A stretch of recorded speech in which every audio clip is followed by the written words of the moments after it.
Welcome everybody to day number 6 of the 777 Esports Invitational League with myself, Imperium. I was missing for the last couple of days of the league. I'm sorry, but I'm back and I'm once again joined by the wonderful, the evolving, the always cap wearing human being that is DKZA. How are you doing, my friend? Oh man, I'm doing pretty well, thanks. This is what an introduction that was, you know? It's like the always cap wearing. I do take it off at times, you know. It's not I don't like. I'm wondering what's underneath the cap. To be fair, like, you know, it gets revealed every now and again, so it's not a, you know, I don't want to spoil the people too much. Is it something where they should be subscribing to your OnlyFans for? Yes. Shh. Okay, cool. The link down in the description. Onlyfans.com/DKZA. Subscribe now. But anyway, we're gonna have 4 games for you guys. Game 1, Erangel. Game 2, Sanhok. Game 3, Miramar, and then game 4, Erangel. As far as I know, it could be switching over between the second and third. I'm not gonna lie, I kind of forget. But let's take a look, DK, at the overall standings coming into today's games. Now, one note of interest is that KHK is now renamed to Influence Rage Africa. I did know that was the case, so that's why you do see Influence Rage AF up in the top spot as opposed to KHK. And then you have G3 Temper in second place.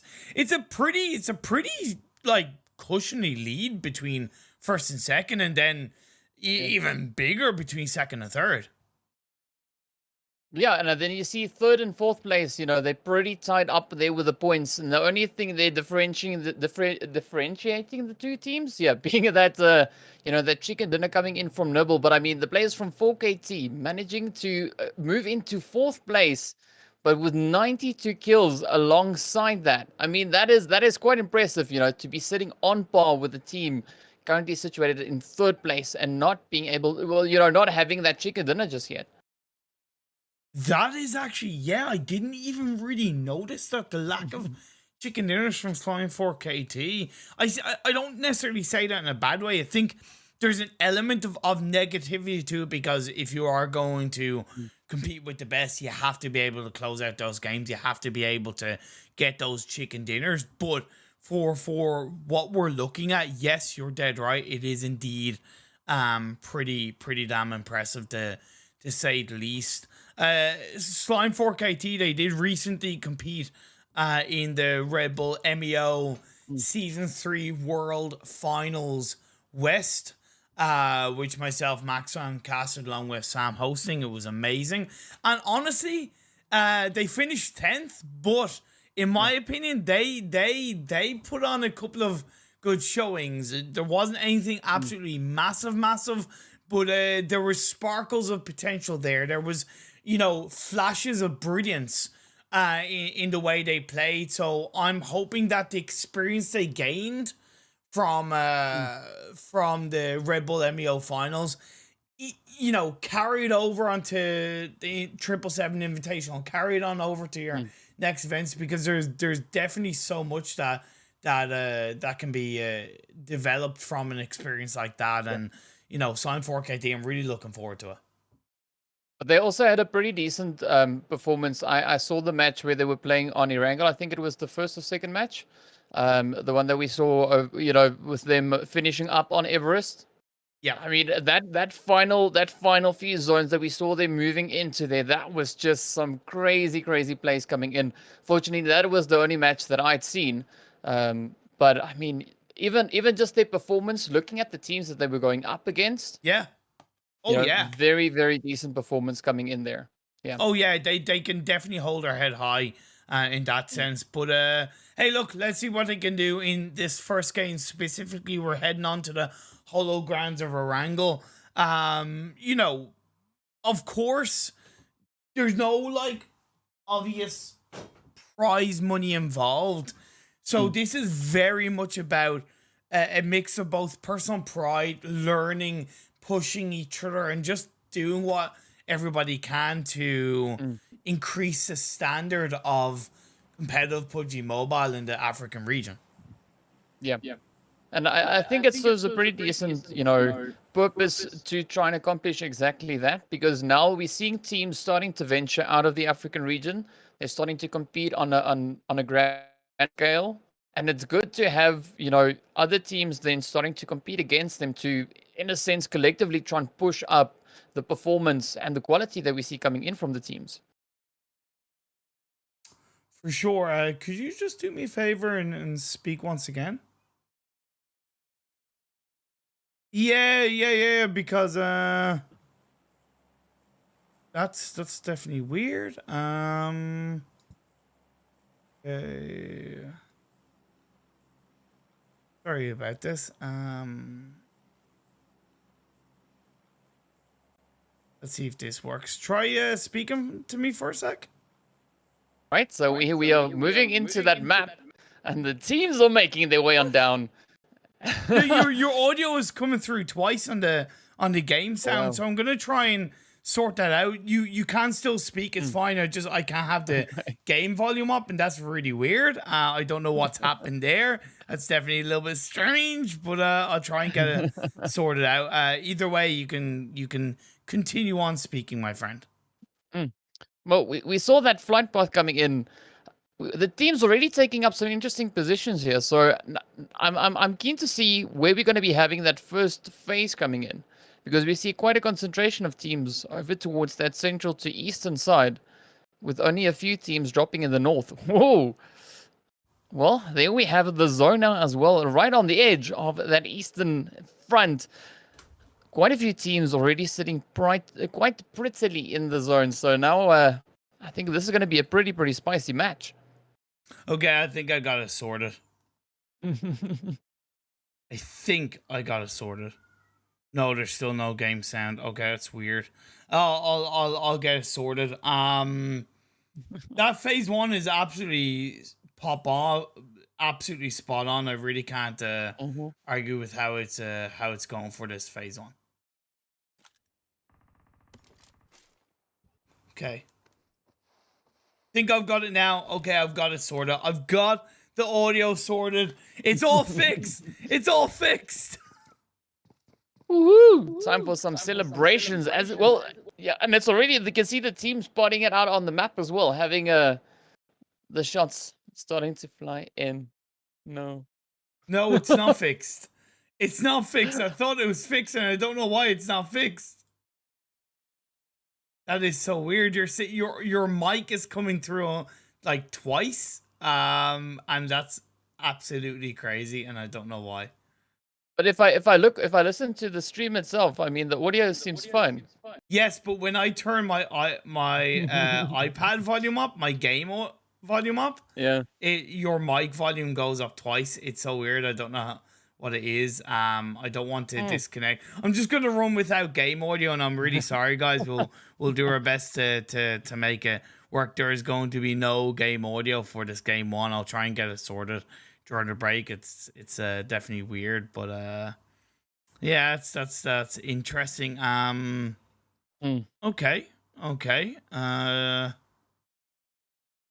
What are we looking at, DK? Because I'm not gonna lie, I've been distracted by the audio issues in the early parts of this game.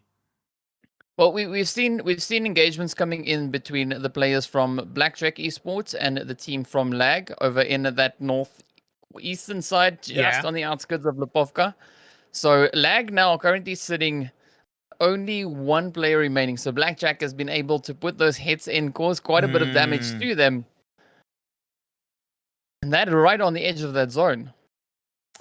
Yeah, he's just gonna have to stay prone down. He's got nothing. Like, he's got nothing but, I think, like a helmet on or something like that. Or if that, he's got absolutely Not nothing. even. But Blackjack are definitely not afraid to take a couple of shots off against a couple of other people. Vile is much further. Actually, sorry, Vile did actually get a kill onto Sully of Infamous Rage. So Infamous Rage are down to 3 players. My apologies, I'm way too distracted by the audio issue. It's frustrating me, to be fair. Scrimfarm are gonna have a bit of a spot outside Pachinki, but they do have to realize that the side of PN, which is Paying Esports, they are in Pachinki. So being aware of them possibly getting engaged upon is going to be important. We also see the team from G3 taking up that typical position we usually see them in, in and around Farm Multa, especially when the zone is inclusive of that bridge, the eastern bridge. Yep. That is kind of the exact spot we see them move into. So I'm waiting to see if we're going to be having any teams, maybe moving up, trying to challenge them for that position. Or it obviously depends on where the zone goes. You know, so if the zone continues north, there's going to be no point. But if we see a south shift and that zone jumping all the way down, which I'm hoping for, not going to lie, it's going to be interesting to see who's going to be the first team to push in that direction. So should Spaza Gaming, who are down in the military island, should they wait until phase 2 pops up before they venture into the mainland? Well, we've seen them numerous times, you know, hang around in the zone, waiting for the next phase to come through. But we've also seen them, you know, getting an early rotation in as they anticipate that zone potentially moving into north. So far, it seems like they're pretty comfortable holding up in military base. Yeah. And I mean, if we've got the next zone shift coming into that position, it could be quite beneficial for them. But you can see Coco already starting to move up. He's starting to explore just to check out, you know, whether or not that western bridge is open. So it could actually pay off. That is that's a good idea, sending a scout forward. Scrimfarm have been able to pick up a kill on one of the Pain Esports players and actually a knockdown as well. So Pain has just Kingaman and Little Voco left up for their side. So a little bit of a surprise attack by Scrimfarm, to be fair, in the early parts of this game. Yeah, and it's nice to see a little bit of early game aggression. It's not really early game anymore. We're 7 minutes in, but it's still good to see that aggression coming in without having, you know, without the teams really sitting waiting to see where the zone's going to go, initiating the fight. So that's a good thing to have. Interesting. Teams are venturing around the Potato Hill area as to once again another knockdown and a kill onto, actually a confirmation of a kill onto one of the Pain players. So still 2 left up on their own. I do see Kingaman. He's going for that individual flourish still inside the building, while Thrave of Team 23 with the Scrimfarm backing away to join up with his teammate. Gonna make it work as a trio. They do now have the body advantage with Lilovka further back, not really being able to get close to Kingaman. This could really spell the end for Kingaman. Although Lilovka is able to grab a vehicle, is now going to push into that building, although it's gonna go further around, and that could work out, but definitely no element of surprise as Thrave does confirm that knock and that kill. Pain Esports are down to just 1. Good stuff coming out from Scrimfarm. And now can't do anything other than just go in for the engagement. Doesn't work out, and Pain Esports are out early. Yeah, they're really feeling the pain in this early game. But we also saw a few shots coming in there from AOK over towards the team from Existence. Skull now just rotating up, getting the fist finish in on Zodiac. So yeah, some of the players getting a bit cheeky, I'm not gonna lie. You know, seeing those hits come through, deciding not to expend any more ammunition in the process, and you know, just wrapping it up with a fist. But also we've got the team from I believe this is the Yonkous team. Yonkous, yep. Yes. Yeah, they're also finding a few hits towards the Dragons, and 777 battling it out with G3. So there's 2 fights now starting to break out across the map. So this is gonna be a spicy map. It really is. First aid kit being utilized now by Teza. Now is going to be able to, of course, come back into this fight. Our Dragons does lose a player. Unfortunately, it's going to be confirmed looking pretty good. As I'm going to switch on over to this fight between G3 Temper and UAE as Gunner gets put down to the ground out in the open somewhat, although G3 do have an initial advantage across the board on this fight. It wasn't actually UAE, was initially 777, then UAE came in and third partied around that one. So nice awareness by UAE to capitalize on a bit of an opportunity to third party that one, while 6 God does indeed take down Nico of 777. Yeah, that's definitely a pretty tough start, and I'd love to see the players there from UAE actually continue to push in on towards G3, because G3 is already taking a bit of damage in that engagement that they just had. So we've got Buden that's he's already taken a bit of health loss. We see Six and Flacco. They're still sitting on full health, but UAE just improving, maybe their angle that they could get in on G3. Have to wait and But see. also, Phase 2 did pop up though. DK, and it's testing Military Island. It is massively testing Military Island. It's gone heavily down south. Still, the north of the island is in play, along with the sea splitting the mainland, as Blade does kick things off once again on this fight against Yonkous, protecting the Potato Hill area. Get away from our potatoes. These are our potatoes. As Tedda takes a little bit of damage, but across the board, you can see that Pennywise is the last player standing for the side of Yonkous. Chucks out a couple of smokes. Will look to possibly try and make his way towards Brent God to get the revive, but I don't know if that's really going to work out for him too long, as Dark Dragons do seem to have their number. You can see Blade is wrapping around on that. Boogie is going to look to squash and siphon the pressure onto Pennywise of Yonkous, and Pennywise is going to stay exactly where he is because he knows he can't get to his teammate. And it's a really tough position that he finds himself in. And I mean, the Dragons are playing this one really well, taking up that spread, just wrapping right around them. Yeah, I don't think Pennywise is going to see light of day after they start pushing in. And it seems like they're actually coming up with a nice aggressive push. Nero finding a few shots over in towards Pennywise, and the rest of the team now also just closing in on them. But here we go.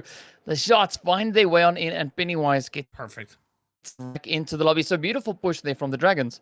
Yeah, real solid engagement by Dark Dragons. They blanketed, they really kept the pressure on, and they took advantage of what was an initial couple of kills onto the players of Yonkous. But now, as we do see the teams heading towards the coastline of the mainland, Influence, Rage have gone for a wild rotation from up far north in Severny, and they've gone into the coastal line of the mainland. I know they stopped in between on the transitional moments of phase 1 and phase 2, but they have found a home here in the coastal line of the mainland. You can see Nibble, who dropped in Yasnaya, going for a little bit of a similar place, and they went right past the side of Team 9, which is Outsiders.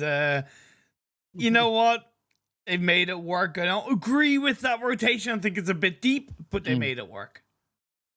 Yeah, but the teams are all starting to move up onto that coastline in anticipation of the coming phase. So for me, it would be quite interesting to see if that phase continues further south. We might see the teams actually trying to push straight across the water instead of opting around over into the, over towards the bridges. So it could be quite interesting. And what I'm glad to see now is that the players from UAE are starting to put up that engagement, or rather get into that engagement with G3, because they've been sitting there for quite some time now. They really have.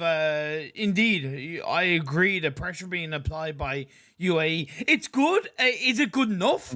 I would argue no, because if you notice, Blackjack Esports have gotten close by, so that there's a potential of a third party. Plus, with a beautiful grenade from Flacco, and Spectre gets put down to his knees, and G3, man, they're down to 2, but they're certainly not letting this one go without taking a couple of victims with them. And Reverb of Blackjack Esports gets a third party, and that's why I said UAE, they were continuing to apply the pressure, but it just wasn't enough, quickly enough, and then comes the backstab.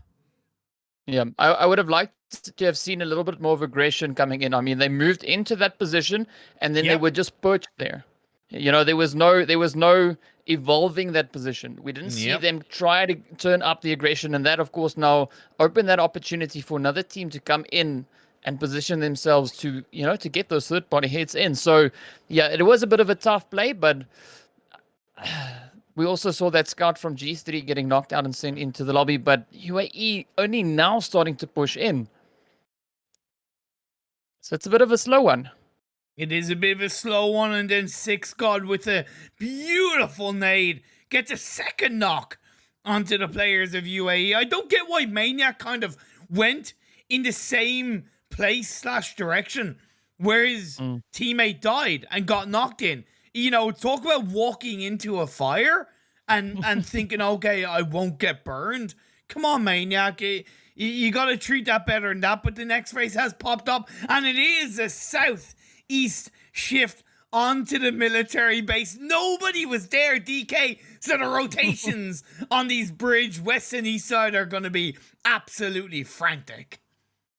Well, we had the southern zones last time as well, last week.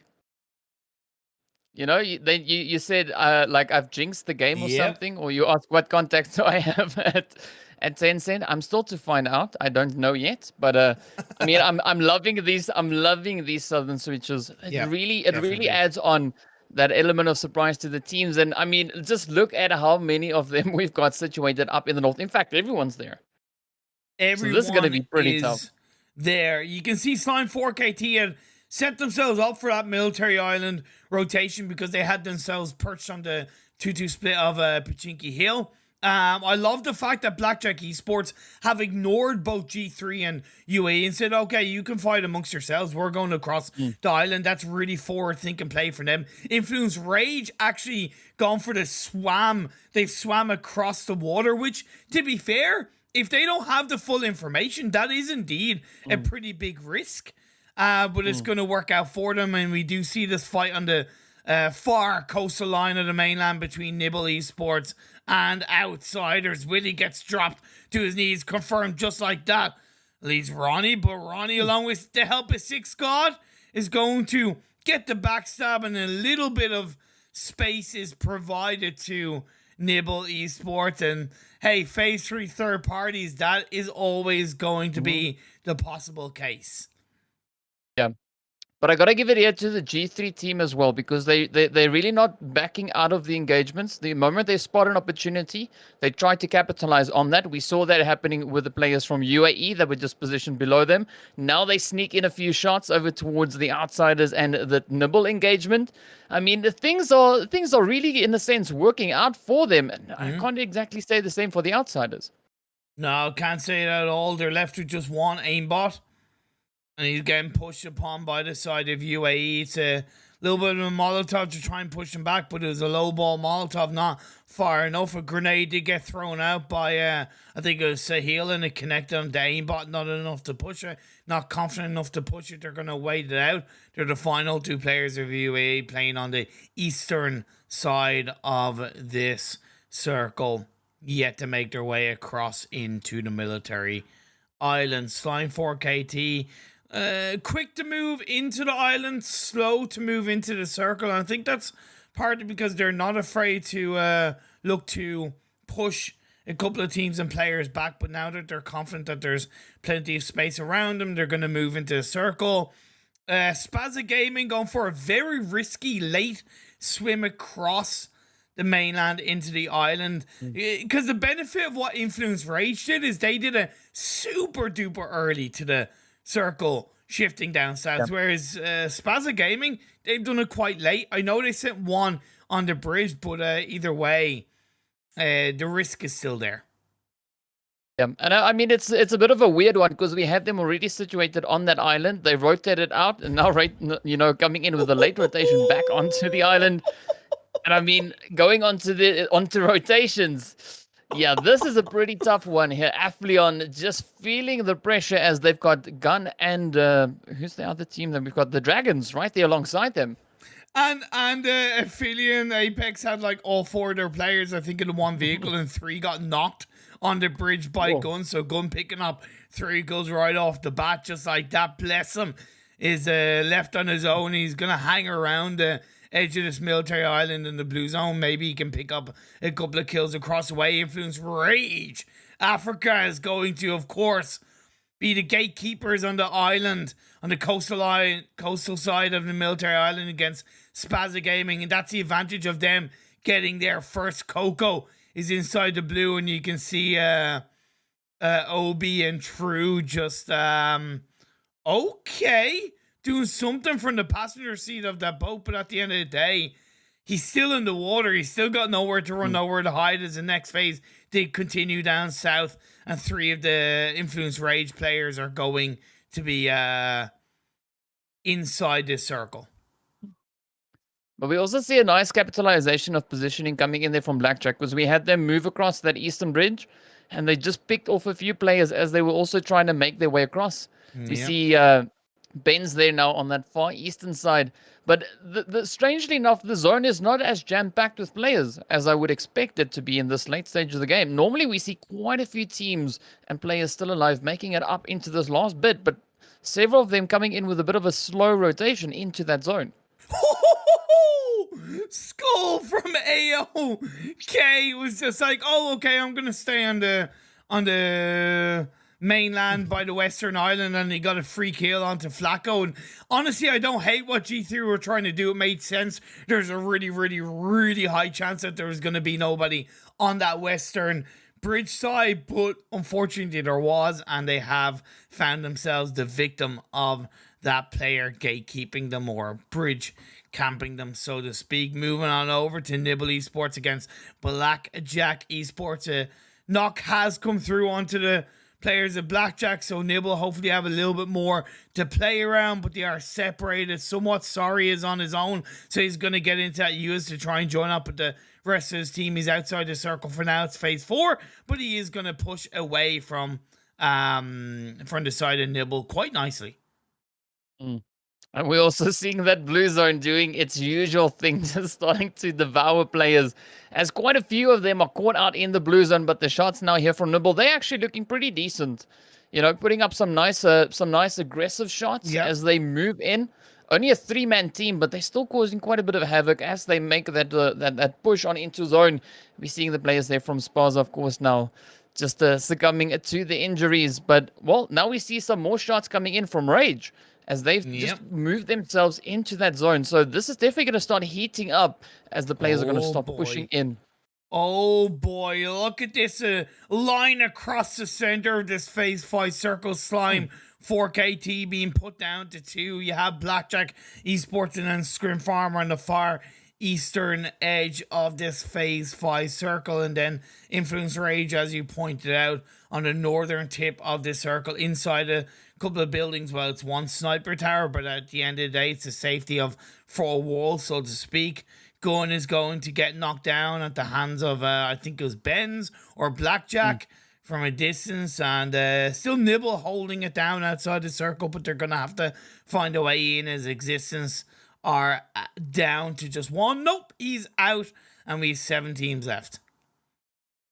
I mean, this is crazy to think that this doesn't look like 7 teams. I'm looking at it and I'm not seeing the numbers, but the hits are definitely starting to reflect that. And we see Nibble now starting to make their way on into that northern portion of the zone. So if they play this one well, they could actually try to sneak their way on into that, just to find that little spot up in the northern portion. But of course, we have the players from Rage and Blackjack right there on the edge, and maybe even 4KT could bring in a few hits. It's the kind of, you know, I think it's a little bit of a situation where if you make noise first, you're going to get punished a little bit more heavily, because there's still 17 players, 7 teams.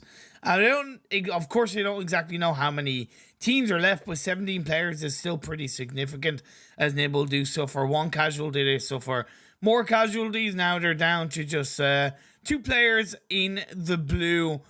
Can't go anywhere, as the play zone is going to find Satan getting knocked down. Pyro, don't go for the revive. Just get in the buggy and look to try to find a way inside the circle, as the next phase does shift down south, and that blue zone is going to be even more dangerous to the health and well-being of the last player, Nibble. Well, we see that zone really working out in favor of Gun, but we also see the players here from Scrimfarm and Blackjack now getting into that engagement. So they're now down to what could potentially be maybe their last remaining player. That's if Sorry is raised up, and everything is then down to Vile. But Gun already taking that initiative, moving into the zone, positioning themselves. Now we wait to see if they'll be able to capitalize on that, as everyone is pretty much towards the north of their position. Definitely is. It definitely is. Infamous infamous Rage Africa is getting kind of gate-kept by Sign 4KT, but as Sign 4KT were down to 2, one of them has gotten knocked. It's going to make it harder for them to really put the hurt onto Gun. The fight going down between Blackjack and Scrimfarm has gone in the favor of Scrimfarm, so that's hopefully going to allow Scrimfarm to look more closely into the direction of infamous Rage as Storm gets a knock onto Shorty Slim, should I say, of Gun, and that revive is going to look to be executed. Or Short Boy Slim, as he's also known. Short man, what a silly IGN. I'm sorry, I love you, dude, but like, come on. That was funny, not gonna lie. But yeah, this is, I mean, this is quite the bit of an uphill battle for most of these teams. Aside from the fight actually being on a hill, you know, it's proving to be quite challenging. And Scrimfarm actually, you know, playing this one fairly decently, finding that position on that eastern front. Gun now starting to rotate around the southern end. So Ben's lying in wait. We could see those shots coming through, but their heads now, of course, happening up in that northern region of the previous phase. So yeah, this is heating up bit by bit as these teams are pushing up. I mean, the players here from UAE already sitting on 5 kills. Oh, 5 kills in a lobby entry. That's what they get. That's pretty good. 4 kills coming out for Gun so far in this game, as they do have the circle along with Scrimfarm. So it's all up to Sign 4KT and Influence Rage Africa to crawl their way into this phase 7. 30 seconds until the blue zone starts closing in. It's going to become harder to deal with. It's definitely going to be a pretty tough one. I mean, Influence, they've got especially quite a bit to try and cover to make it up into zone. And it doesn't seem like LK is really, you know, actively trying to find a position in that zone. It's just now moving about, just having a quick scan of the region, just to see where the opposing teams might be. It might be a bit tough one, but those hits are definitely getting sent in as 4KT is starting to push in on towards the gun team. Scrimfarm still, though, looking pretty decent. Yeah, Zeus found a great off angle onto Influence Rage, as Gun are gonna suffer a casualty themselves. I would argue that Gun may be just a little bit too heavily split inside this phase 7 circle. I get what they were looking for, but with multiple players around them, and even a multiple amount of teams around them, it only became harder for them to deal with. Zeus is able to hover around the edge of this blue zone, but does get knocked down. Storm isn't able to respond. Plaza utilizing those smokes to his advantage, as Short by Slim is going to get knocked. I thought that was going to be a confirmation. Storm is trying to deal with him. Plaza is going to finish off Slime 4KT.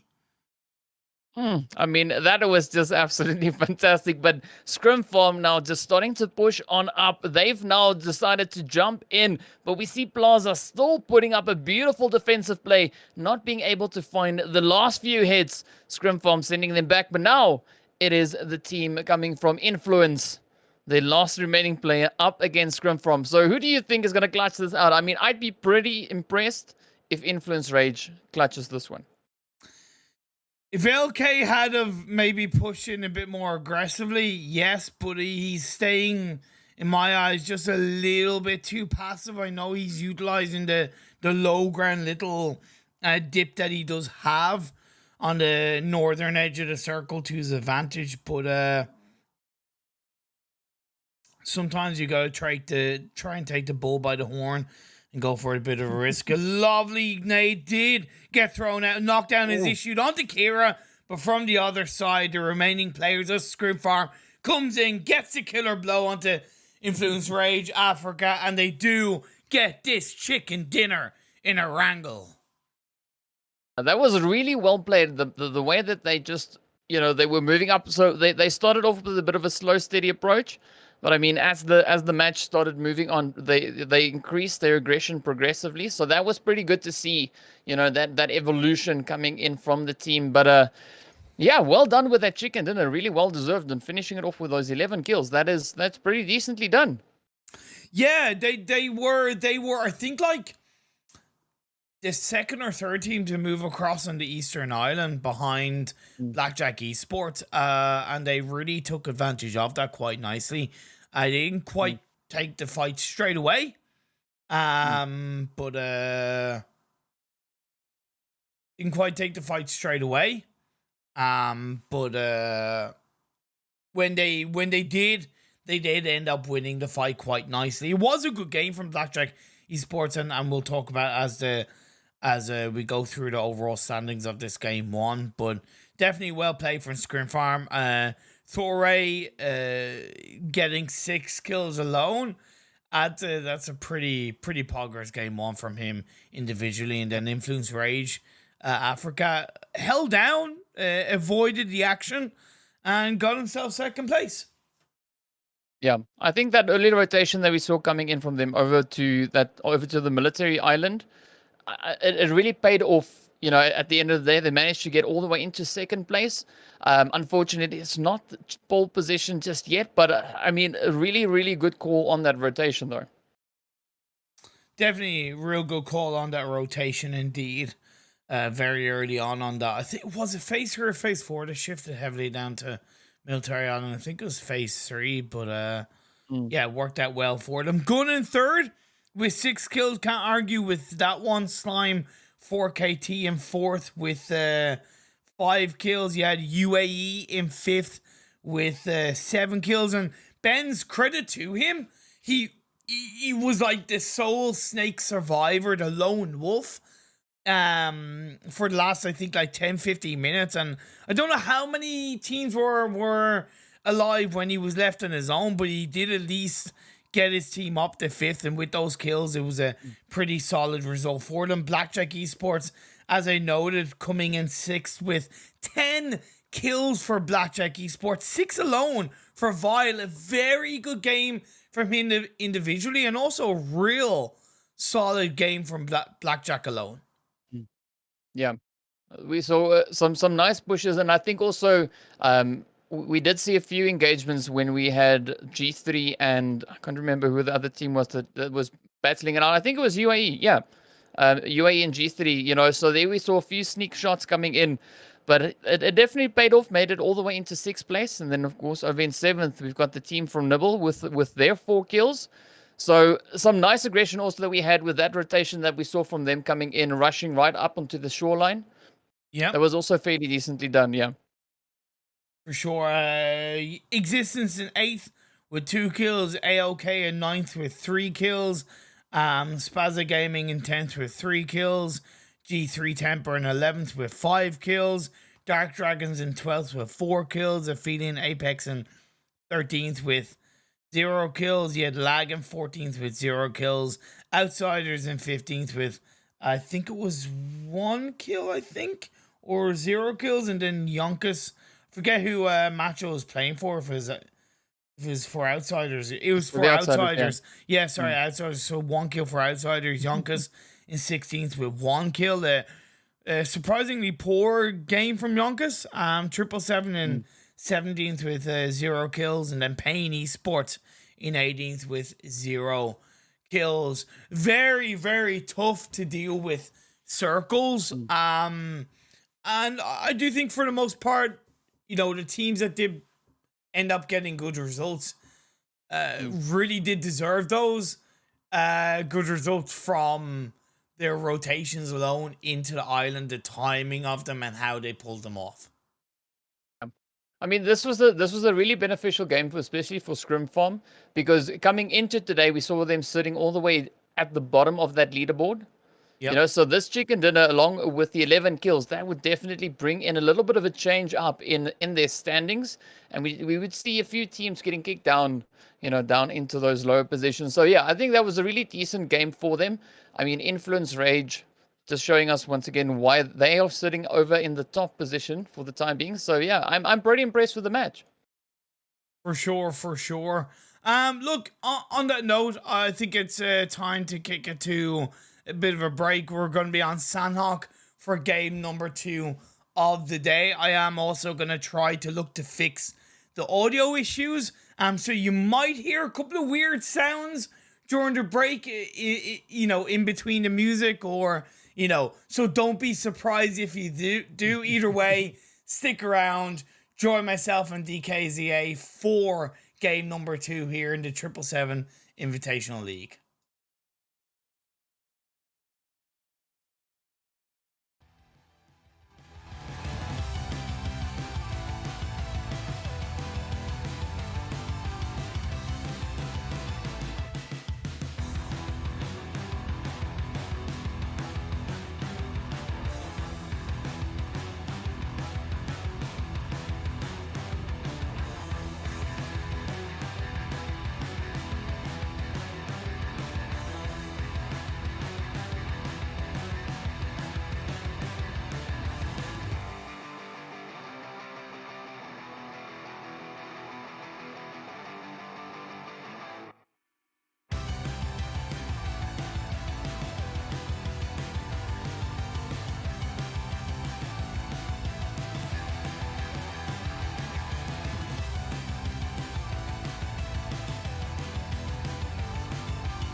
Okay.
Mm. Yes.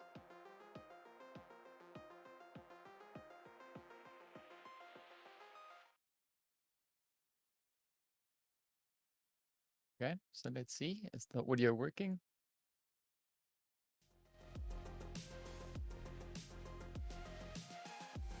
Hi.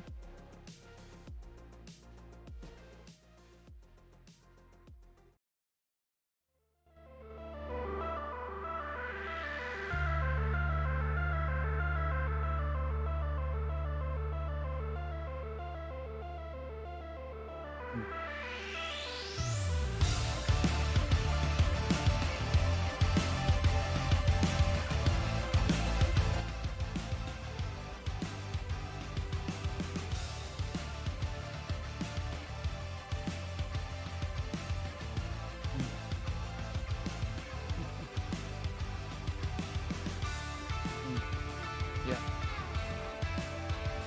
Yeah, it helps. It helps quite a bit.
Yeah, that was quite funny.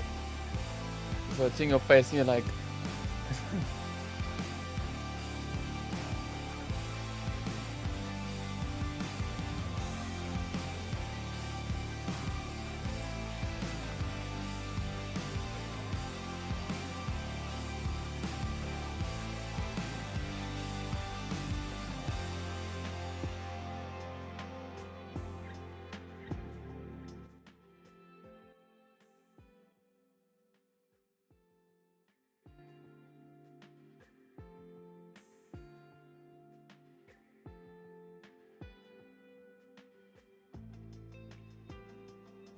And we are back. Sorry about that, in terms of the last game and the lack of audio. But I got it sorted during the break. Like I put in chat, you might have heard a couple of weird sounds. Just had to test a couple of things.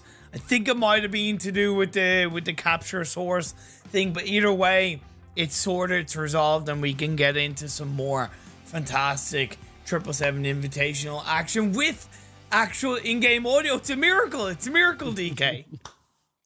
yeah, it is, especially moving into Sanhok. You know, you want to hear all those shots, seeing that there's a potential for some great CQC. So I'm quite excited to get into this one. Last time you asked me what I was expecting. Oh, there's chains and stuff in the map. So what are you expecting to see on the Sanhok map? I'm expecting to see a heal strat from one of these teams. That's just what I'm expecting. But also what I'm expecting to see is I'm actually expecting to see quite respectable gameplay across the board, because this is the final game of the final day of the 777 Invitational, and these teams are pretty well experienced with each other. We could see the opposite end of the spectrum because it is the last day, right, DK? We could see some absolutely, like, you know, balls to the wall, you know, doesn't really matter kind of thing. But I do believe that we'll see some pretty respectable gameplay from most of these teams in the early parts of the game. Yeah, I mean, it'd be pretty nice to have quite a bit of action coming in, you know, especially with it being the last day. And I mean, starting things off with that flight path, it's looking all right. I mean, Sanhok, the flight path doesn't matter all that much, I think, you know. So we have a little bit of a southerly flight path, but it's making nice coverage coming in from the west and heading straight over towards that eastern side. So now I'm just hoping that we see, you know, teams potentially hot dropping on top of each Okay, other. I tested it. It was fixed, but now it's not fixed. That's so weird. I don't know what it is. I need to... It's the gremlins. I really don't know what is up. That is so weird.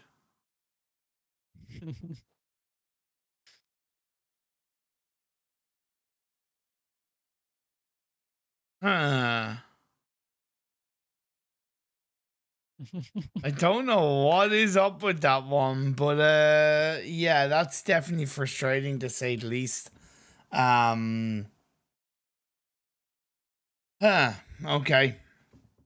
I thought, sorry for getting your hopes up. I thought we were going to have some good old-fashioned in-game audio, but that's not going to be the case.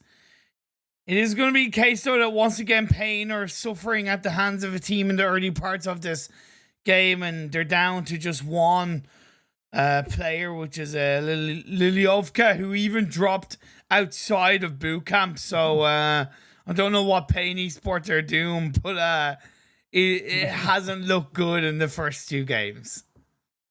Yeah, it's a pretty tough start, and I mean, even having that first phase shifting up into that northwestern corner once again, it feels like deja vu once again.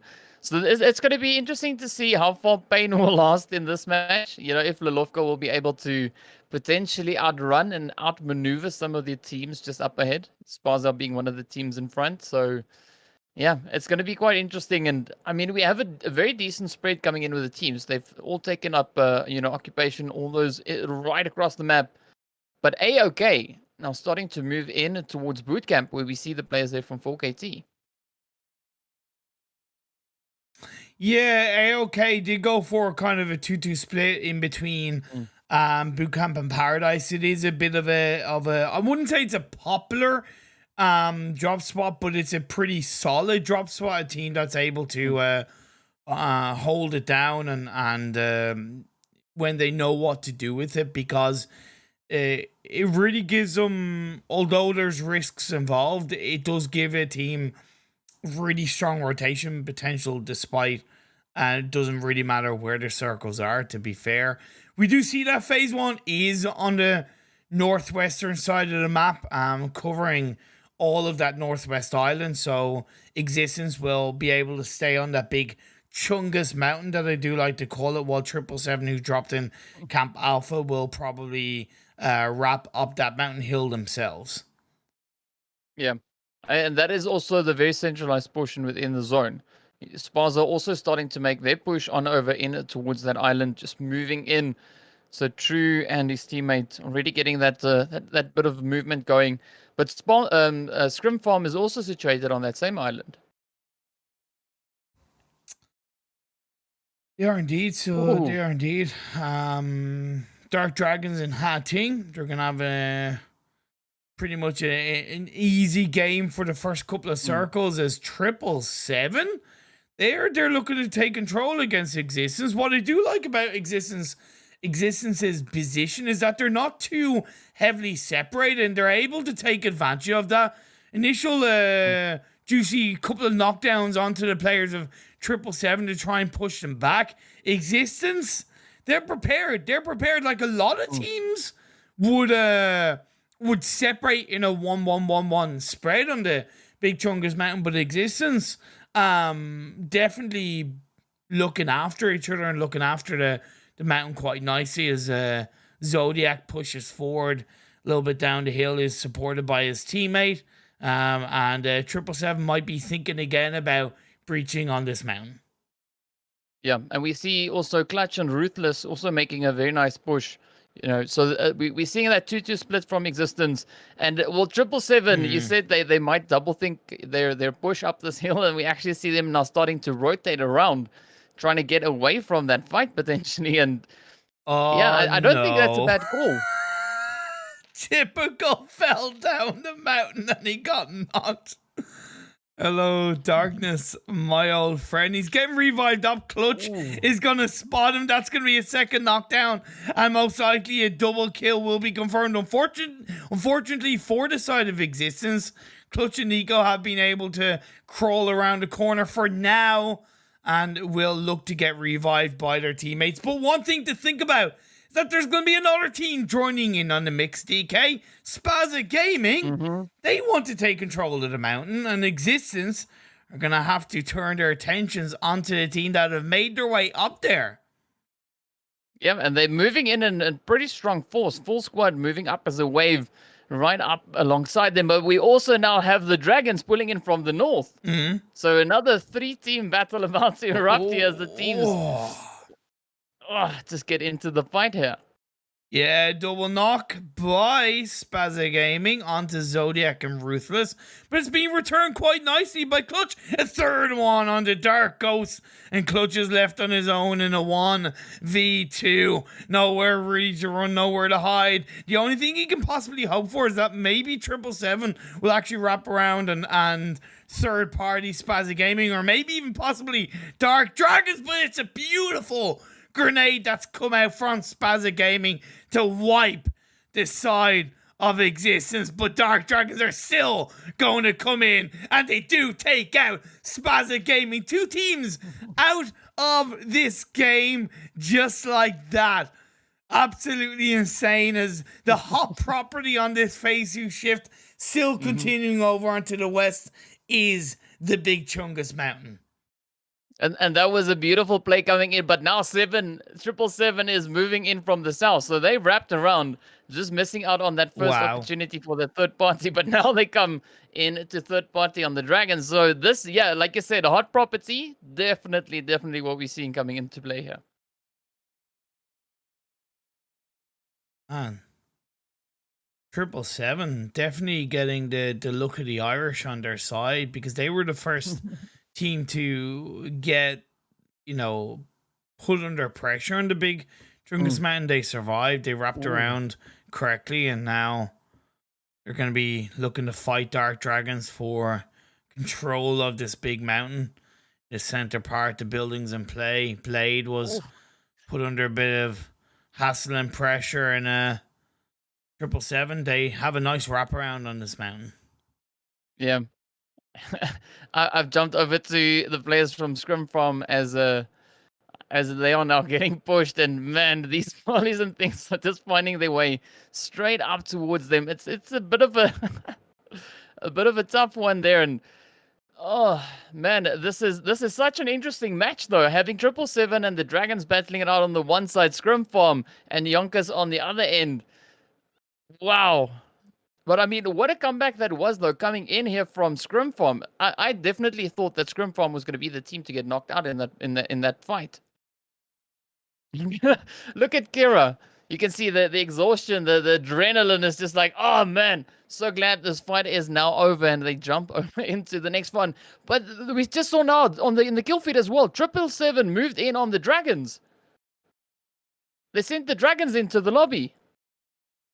Sorry, I'm just getting information on what I think might be causing the issue, and I'm just looking to get more information. But that is, yeah, indeed, 777 have taken out Dark Dragons. We do see G3 Temper are pushing upon A-OK, and they do get an initial knock and kill. Okay, that is very, very interesting. I think I know what might be causing this sound issue, but unfortunately I can't get rid of it until we actually get out of the game. So it's something I will look after. But G3 do get Gunner knocked down, and A-OK are going to survive for now on the edge of this phase 2. Still have the players from 4KT also just positioned towards the south of this fight that we see between A-OK and G3. So it'd be interesting to see whether or not 4KT will actually start pushing up into that fight and get involved. And we see Aimer and Storm taking that rotation, coming in right around with a bit of a third body action over towards G3. So this is quite a sandwich. The G3 is now finding themselves in. I mean, they've got A-OK moving in from the south, and the players from 4KT just also coming in from the south, but even more spread out. So it's definitely quite the challenging edge of the zone to be holding there for the players now.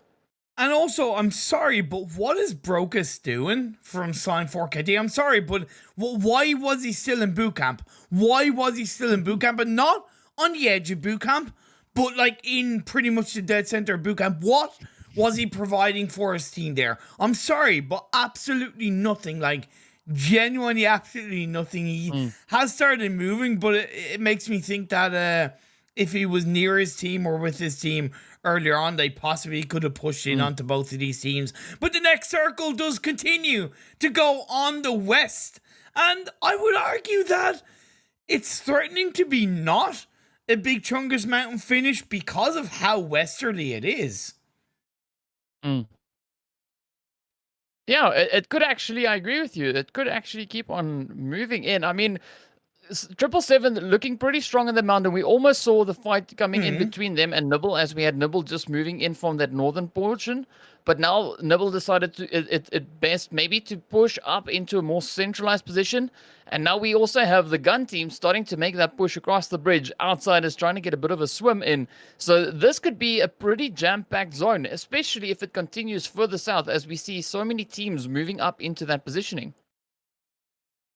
Gunnar have made their way on the south side across the bridge into that northwest island. Outsiders are swimming across. You have UAE, the Maniac, and Benz using a jet ski as their teammates are already inside the circle. So I do like that kind of 2-2 split effectiveness coming out from them. It was a little bit similar from Blackjack, only 2 of their players were swimming, so they're a little bit slower. And then Influence Rage Africa are down to 3, but they do have that far western compound that they're able to control. We're seeing a few slow rotations, though, coming in, especially from the A-OK team. I mean, they only now rotating out of boot camp and heading towards the south past by none. So you could maybe see them coming in towards ruins where we have the players from Lag, the team from Aphelion, as well as the outsiders. So that could be an interesting position. But I mean, this fight now between Gun and the team up ahead there from Scrimfarm. Woo! And Nibble also now to add into the north there. Yeah, I think Gun are making a huge risk by looking to engage on Scrimfarm. If they don't push it big time, they could easily get third party from a team in the next circle. We did see Influence Rage get, I believe, a knock onto Zane of Blackjack, but has been revived up, and you can see that Vile is looking in the direction of Nibble Esports, as Nibble Esports currently have a 2-2 split in the middle of the circle. G3 are making their way onto the western edge of this phase, northeastern edge of this phase 3 by the valleys of the Big Chungus Mountain, and 777 are still around there, and Gun are engaging on this Scrimfarm. They're down to 2. The circle does center up quite nicely, so where the Gun are fighting as of right now is going to be a big property contention. But I like the push that we saw coming in from the Gun team. They moved up super aggressively, getting that jump in on the Scrimfarm. So yeah, I think that push that we had there was absolutely amazing from Gun, because they just moved in so aggressively, not holding back on that. I think if they were holding back on that push, we could maybe have seen a few hits coming in there from the Nibble team as well, with those third-party shots. But that was a beautiful push coming in from Gun. Really showing the dominance on that compound there. Yeah, definitely showing their dominance. Fully deserved squad wipe, and I was worried about it, but they did indeed ease my worries quite nicely. Still not a fan of the 2-2 split that Nibble hold on to. Would prefer a 3-1 with 1 on the hill, 3 inside the compounds. 777 are going to move down, and they possibly will take the fight against Slime 4K. See, and they are losing that fight as 2 players at 777 gone down straight away. Maybe leaving a little bit too late to make their way down the mountain, and they get victimized by Slime. Slime 4KT definitely, we've seen them play in a few tournaments, up against stronger teams. So I feel that they've got a little bit more experience in that sense. They're better at handling the situations, and that's why we see the players there from 777, suffering so many casualties when going up against them. For sure. G3? Seriously, G3, you've gone around like the whole Sanhok map. They were, what the? Okay, that's a rotation and a half. That's a rotation and a third. So I can't see really, I'm low-key blown away, but Nibble are going to have a continuing spread on the high center part of this circle, just to the north of one of the black holes, and then we do see an unfortunate turn of events for the side of outsiders as one of their players gets knocked in. UAE look to be closing in on this fight with Inspector and Ben supporting each other quite nicely. Being careful not to go too deep too fast, as Macho is getting revived up by Kato. Yeah, it's definitely a decent split that we've got in, but that nade now from Inspector, beautiful, just to seal the deal on those 2 players up ahead. I mean, yeah, that was pretty beautifully done. But one thing I've got to ask though is, do you think G3 is maybe just trying a different rotation strat or something, because they're still out in that blue zone? I don't know. I think it's just one of those things where it's gone away from them every circle, and they can't seem to catch a break, and they're trying to deal with it as good as they can. Unfortunately, it's not working out for them. Lag are down to 1. Aphelion Apex are gatekeeping them. The circle does center up. This is one of the weirdest and unusual, and even, I don't think I've ever seen a circle end like this in a Sanhok game, and Lord knows how the players are thinking about this one, going, we've never seen this before. Yeah, it is pretty strange. I mean, and one way you can see that especially is with how the players are moving through the zone. Really weird rotations, really weird movements. I mean, I don't know what G3 was doing with those rotations, but Flacco's still alive now, just pushing on in. Down they go. 10 teams remain. This is going to be a super strange finish. I agree with you. This is weird. It is so weird, and Nibble Esports had a full squad up. Now they're down to 2, and I think part of that is because they spread themselves a little bit too far and paid the price for that. Got third party from multiple angles, whether it's 777 or otherwise, and that is going to allow Blackjack Esports to hopefully swarm in while UAE has a player knocked down, and they are going for the compounds that's firmly inside the circle. Outsiders has won either side of the road, and Pounds does a great job along with Swave to get a knock, but Inspector is going to keep the dream alive for UAE. He's the last player standing and is going to jump across, go for the revive onto Benz, but will he get taken down before that can happen?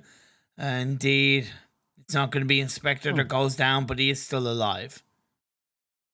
Yeah, that was quite the third party on top of the third party. UAE Outsiders and Vile there from Blackjack just stepping in, finding the shots.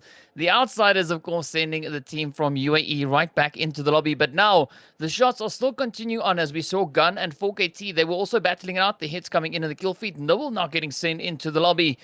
But Gun sitting on 1, 4KT sitting on 1. So quite a few stragglers now remain in this match. And man, this is going to be a pretty awkward finish. The players there from Aphelion moving in with 4 players strong, though. Look at that. Look at that. There's like a mountain either side, and there's just like a flat valley in between, and you don't go into the center of the circle because you're down on the flat terrain with just a couple of trees and rocks. You can't really go on the edge because it's high ground. This is genuinely one of the most painful circle finishes I've seen in quite a long time across all maps. It is working out though for Blackjack Esports, as they have 3 players left alive. Aphelion Apex has gotten Ziggy stardusting his way on the edge of the mountain. Not in the circle just yet, but with 3 teams left standing and 6 players left, it's 3v2v1 with Hexer knocked down. Yeah, this is so strange to watch. We got the Outsiders situated out in that blue zone. As you can see, Swave here now just trying to apply a bit of a heal strap, but of course finding those shots over towards Zane. Yeah. Okay, Swave, he does go down, but he gets a kill with him, and that actually opens a door. That opens the door for Aphelion Apex to steal this one away. I don't think Ziggy has a full idea. He could still get the revive onto his teammate as Hexor is bleeding out slowly. I believe that was just the first knockdown for Hexor. And because he crawled into the circle, I respect the fact that Ziggy... Oh my God.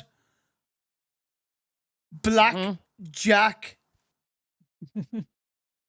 That nade. Talk about stopping me mid-sentence, DK. Like, what the actual fuck? Excuse my French, but like mid-sentence, I'm like, yeah, cool, the revive's gonna come through, but not even a 3-pointer. That was like a 10-pointer nade, just thrown over the hill. Boom. Blown up. Blackjack. Get the chicken dinner on Sanhok. Yeah, pop goes the chicken. I mean, that's what it was.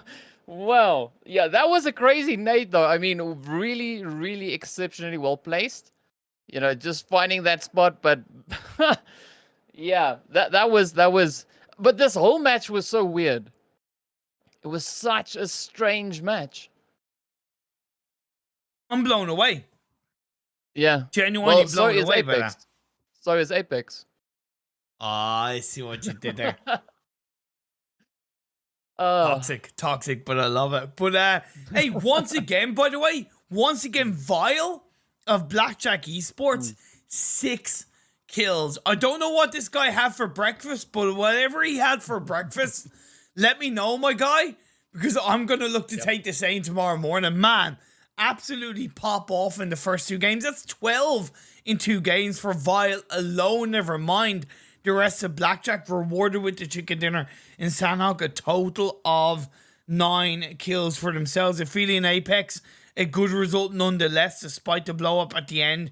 3 kills in second place. Outsiders in third with 4 kills. Gun in fourth with 4 kills. Slime 4KT in fifth with 6 kills. Influence Rage in sixth with 0 kills. Nibble in seventh with 1 kill. UAE in eighth with 2 kills. 777 in ninth with 4, 6, 7, 8 kills. Lag in 10th with 3 kills. G3 Temper in 11th place with 2 kills. AOK in 12th with 1 kill. Scrimfarm in 13th with 4 kills. Dark Dragons in 14th with 5 kills.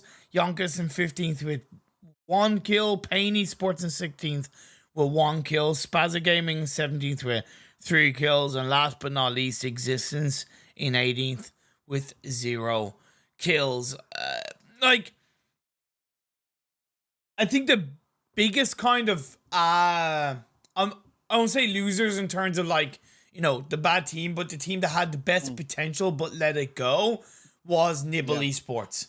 As much as I respect their spread, it's Sanhok. And unless you absolutely positively know that you're controlling the circle, you can't spread yourself out like that.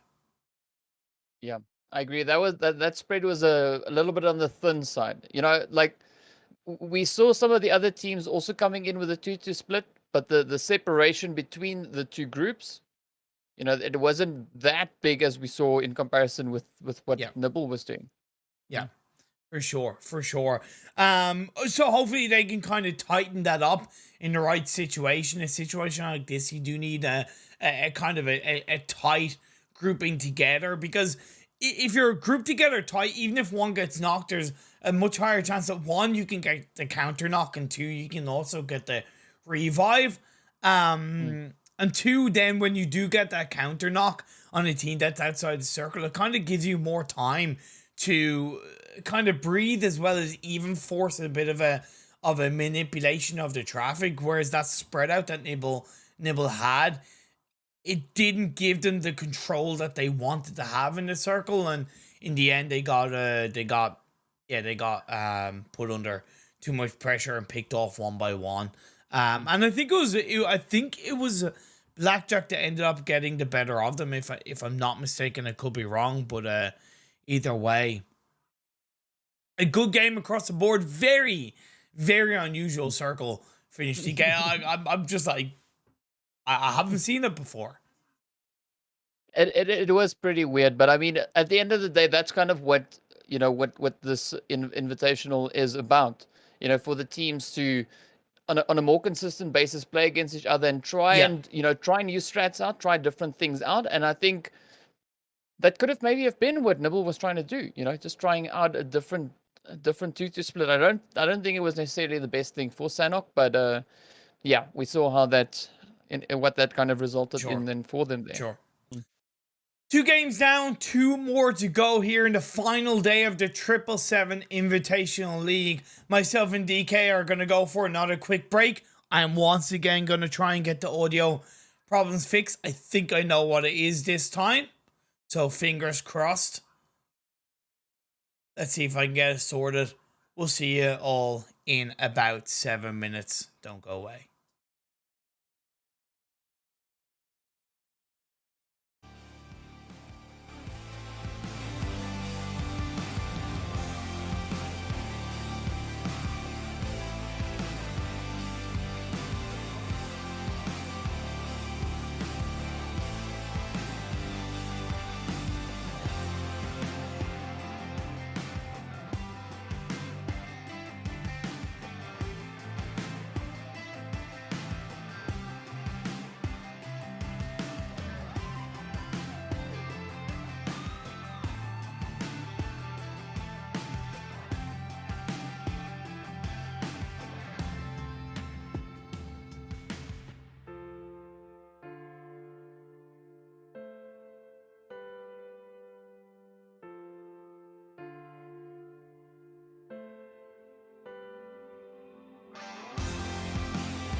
Okay, so let's test it out. We will be taking off soon.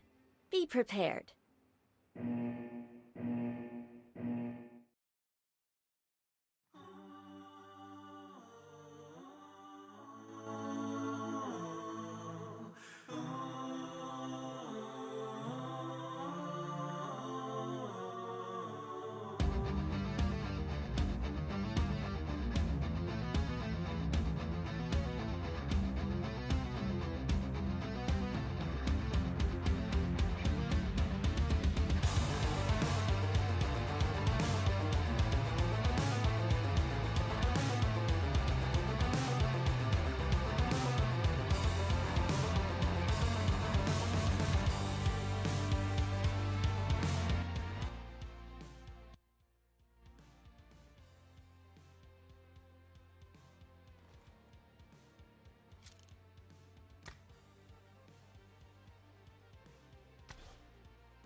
Welcome back, ladies and gentlemen, boys and girls, to the final day of the 777 Invitational League. We've had 2 games done already. We're into our final 2 games. We're going to be going on to Miramar in a couple of minutes.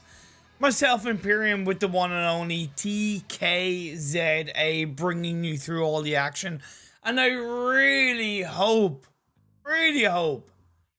I've sorted out the audio issue. Really hope so. Really Yeah, hope I so. think this is one of the few times I've kept quiet for this long. You know, just It's so frustrating, like, you know, because I know it limits how much the viewers enjoy. It limits how much I enjoy and how much you enjoy, and man, it is frustrating. And I've never had this before. Oh my lord. Oh well, let's just see what can happen. So Miramar, much different to Sanhok, but I think we'll see hopefully a little bit more normality in the circles and a lot more freedom for the teams to obviously go where they want to and position themselves pretty strongly across the Miramar terrain. yeah. I mean, we've seen the players from G3. You know, I think they like the Miramar map. We've seen some crazy plays coming in from them in the past. So hoping to see, you know, a slight continuation of that. Still seeing those plays coming in, but I definitely like to see, you know, some of the teams that we had coming into today sitting at the lower end of that leaderboard. You know, stepping in with a bit of that action. I mean, we've definitely seen something come in from Blackjack and Scrimfarm, as we've, you know, had 2 chickens across the board from each of those teams. Well, 1 chicken aside. But now I'm looking to see what's going to be happening with the other teams that are situated down. I mean, I'd love to see something coming in from Lag Esports. Existence has definitely been increasing their gameplay. I agree. Yeah. Agree. Like, it's very much in my eyes, and I probably don't say this enough to be fair, but especially in scrims, and it's still the same in tournaments. Beat yourself. Don't beat anybody else, right? So when I say beat yourself, I mean be better than you were the last game. Be better than you were the game before. Yeah. Yeah, 100% agree with that. Fixed. So, oh, is it? It's fixed. Woo-hoo. I'm in game. I don't hear you twice. The stream, yeah. Okay.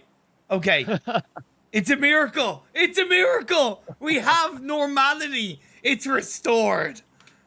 There we go. I mean, and I was just about to say, with a voice so nice, you got to hear it twice. But now you've taken that away from me. Sorry, bro.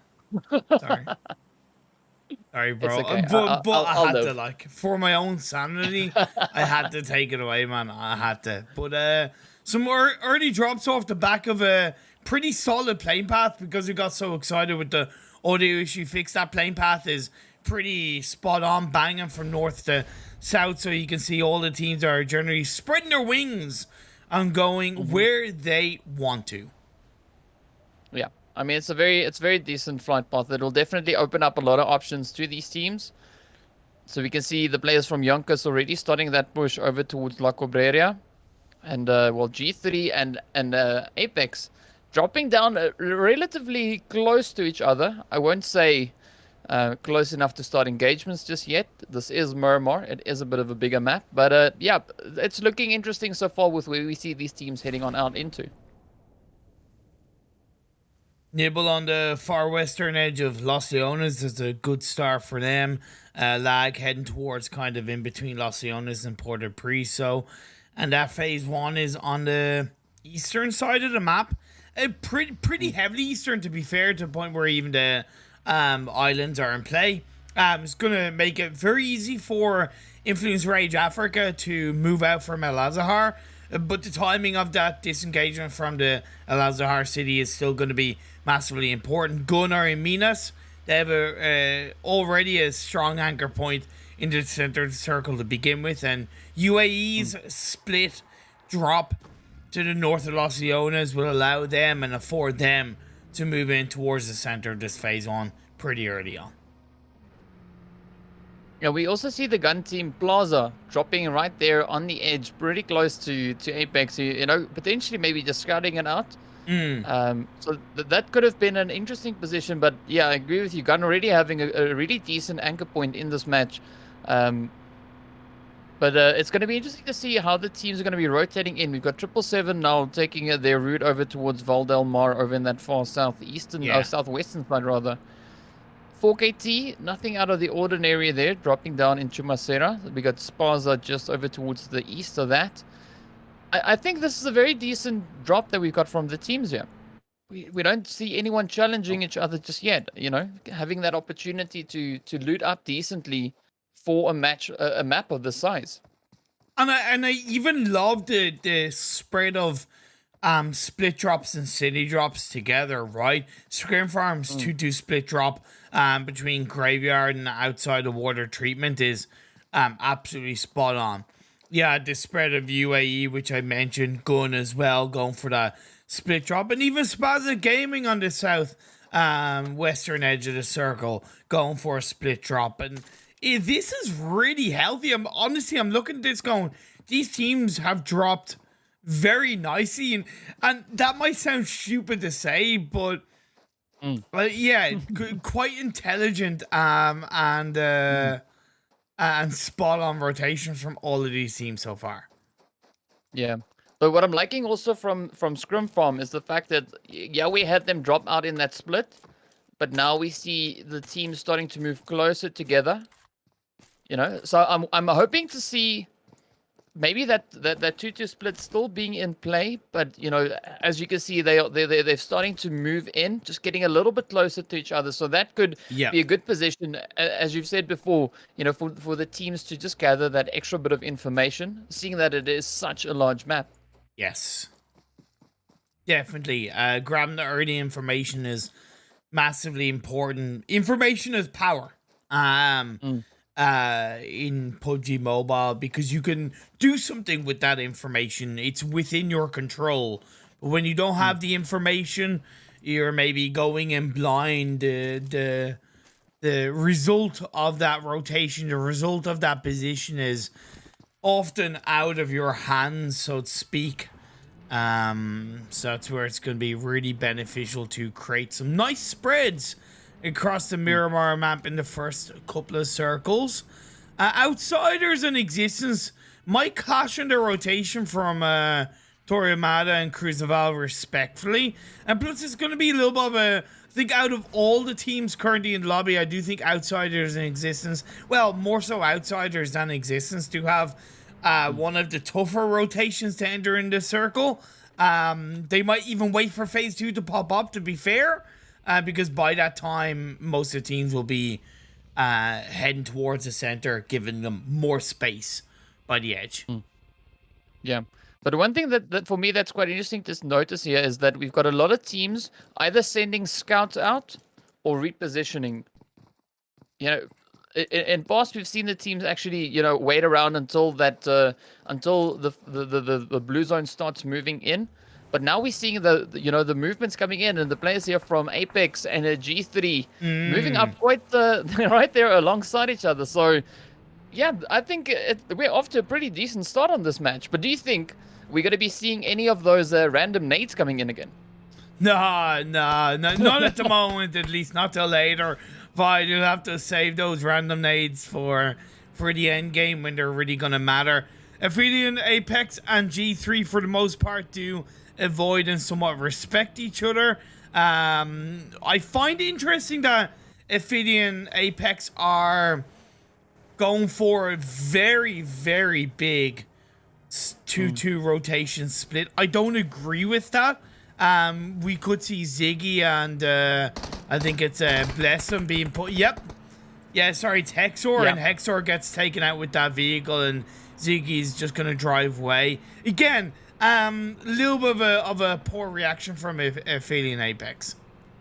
Yeah, I mean, if you've got a really strong fragger potentially in the vehicle, and someone that's a really good driver, you know, really good at evading potential shots coming in, that could be maybe an acceptable approach. But Yeah. I don't think that's the setup that they had in that No. situation. Yeah, no, definitely not. And much better reacted by G3. It seemed like G3 kind of knew where they wanted to go, knew how they wanted to play on this rotation from their drop spot San Martin, and they executed that really well as they do perch themselves in the center of the circle. I also respect Gun's rotation from Minas Generalis to the high mountain hills just to the west of Impala.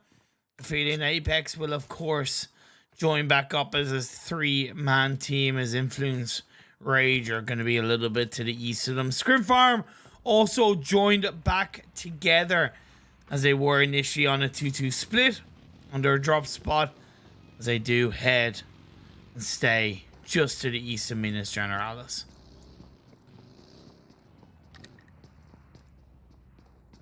But I'm liking though what I'm seeing across the map. You know, a lot of teams doing things slightly differently, and it's really. What was that? Gun? Plaza? You okay there, bro? That was welcome to PUBG Mobile, I guess. Did Plaza knock himself out, or did another player knock him out? No, he got knocked out. By his teammate. Yeah. Nerf dropped the nade down. You can see Plaza now cooking up one as well, sending it up to Nerf, and boop. So they're probably just practicing. They're probably just practicing, you know, the cooking time or whatever. Let's go with that. Interesting. Scrimfarm are crashing onto G3 a little bit. Eddie is gonna pop down outside the buildings, but it's gonna get knocked by 6 God. Great play by G3. G3 are currently on a 2-2 split with Bruden, also known as Shady. And 6 God protecting their building. Another player of Scrimfarm gets knocked down, and a third by Plaza. A third party as guns stop nading each other and focus on this game at hand. Scrimfarm, I don't get what that rotation was, because it's not like you were exactly on the edge of the circle anyway. You could have stayed where you were. Yeah, poor from Scrimfarm as they go down. Yeah, and that was a pretty, I'd almost say, a foolish move to make. Yeah, because it was. I mean, look at the teams. I mean, we got G3, we got Gun, we got Blackjack, and all three of those teams contributed. Oh yeah, to them getting sent into the lobby. So weird. Yeah. So weird. Yeah. Today's a weird day. Yeah, it is a weird day. It's Anyway, noticed Hansley with the M24 knockdown onto the side of Aphelion Apex, and they're gonna push on that as well, to be fair. I know that push was gonna take a little bit of time, so the revive was pulled out, but Sleepy on the Ziggy Stardust.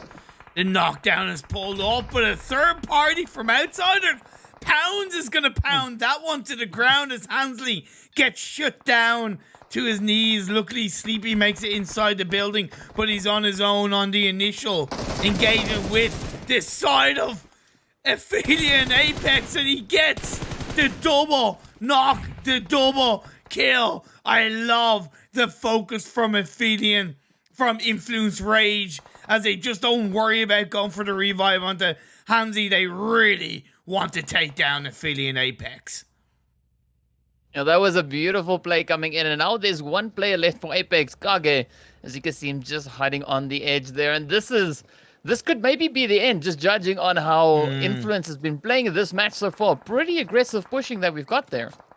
Yeah, no, I appreciate also the opportunity play by outsiders. I'm a little surprised they're not pushing it a bit more heavily, but you know what, if they don't need to get directly involved with the fight and still pick up a kill or two, happy days. As Influence Rage, LK is going to send himself back. The sprays come out from aimbot, but not really connecting all of those shots. It's from a big distance, but those sprays on the M4 will put LK down to half health. A good effort from aimbot. Yeah.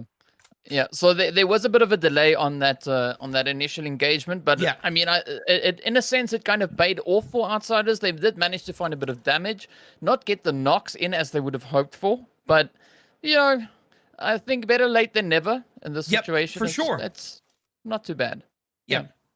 No, not too bad at all. I really like that aggression from Influence Rage. And to be fair, disengaging away, you know, kind of not overstaying their welcome. I appreciate that on the phase 3 shift. We do see AOK getting pretty close to Spaza Gaming to the north of Los Leones. UAE still have a 2-2 split, which I do find, I'm not going to say worrying, but I find it commendable. And the same with G3 in the center of this phase 3. They still have a 2-2 split outside of Minas Generalis. So teams are looking confident inside this Miramar map, inside this Miramar game, while lag wrap around the mole hill mountain, possibly looking to get a backstab on the gun. And it's interesting because they're starting to push up. We've got the players from Influence pushing up on the Outsiders. Then we've got Nibble battling it out with 777. So many opportunities presenting itself. And also Spaza and AOK.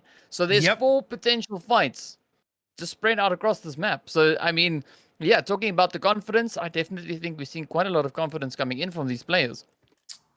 Dark Dragons are in Minas Generalis, which I appreciate, but I'd much prefer if Teza and Tezuka kind of look to push on the eastern edge of Minas Generalis to overlook, let's say, where G3 might be, Blackjack might be, right?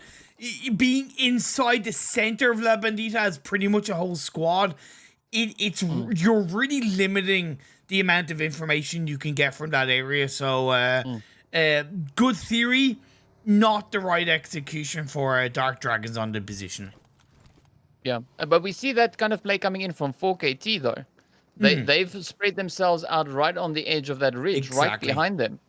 So they are able to gather quite a bit of information from that positioning. So yeah, I agree with you. It'd be good to see the Dragons, you know, bringing in the same kind of strat on that, you know, because that crater provides such a beautiful vantage point. It really does. It really does. Spaza Gaming now being put under pressure by UAE. Spaza Gaming, I think we're pushed away by Nibble before, and they've gone into the opening loving arms of UAE with Inspector and Sahil getting a knock and kill respectfully for the side of UAE. That's going to be kill number 2, and it leaves Spaza Gaming with just Sammy Boy and True left on their own. So not the best of games for Spaza Gaming in this game number 3. Gun gets a knock on the Cartel True, and Sammy Boy's left in his own. Yeah, that's a really unfortunate positioning that we find the players from Spaza in. But how was that third party, though, coming in from Lag? I mean, Gun got the initial knock in, and Lag just came in and stole the kill. Hey, man, you know, ever the opportunists in the world of PUBG Mobile will always be rewarded, because, you know, knocks is one thing, but kills are points, and points mean prizes in PUBG Mobile. Blackjack Esports, outside of La Bandita, just to the east of it, as a full squad, they did get a knockdown onto one of the UAE players. UAE still have a 2-2 split, as do G3 Temper. The players of Existence have perched themselves just to the north of Gun, and they're looking pretty good on their current position, because even though it's somewhat out in the open, there's a lot of dips and you know, crevices that they're able to protect themselves around while still getting information. Yeah, but Gun is also applying a bit of a 2-2 split there. So you got Short Boy and NTX situated over towards the south, and then Nerf and Plaza up in the north. So yeah, we're seeing a lot of 2-2 splits coming in. Even Lag, well, they don't have 4 players, so it's a 2-1 split kind of. Yep, I get you. I get you. On a side note, Dark Dragons did kind of do what I suggested, to be fair. To be fair, give them credit in that regard. They have pulled off a pretty strong rotation from the center of La Bandita to the eastern edge. It was, of course, affected by the previous circle shift, but at the end of the day, a reaction is a reaction nonetheless, and it is a very positive one for Dark Dragons. Next circle is about to show up. DK. Let's see where it goes. Is it going to be a hard eastern shift still with the water in play? Yes, it is. And Impala is looking like it's going to be a massive aspect of this next circle. Yeah, and we're already seeing those rotations coming in. The players from Lag getting ready to mobilize themselves. Nibble just improving their position, but Exist now starting to move in the direction there of 777. We still have the players from Influence now trying to find their way into zone coming in from the northern side. So, yeah, things definitely starting to heat up as these teams are making those moves, making those rotations. And, of course, some beautiful shots coming in there from 777. 777, Doofy. Helping to put the pressure, and Hellboy does get knocked down by LK. A bit of a cheeky third-party knock and kill for Influence Rage.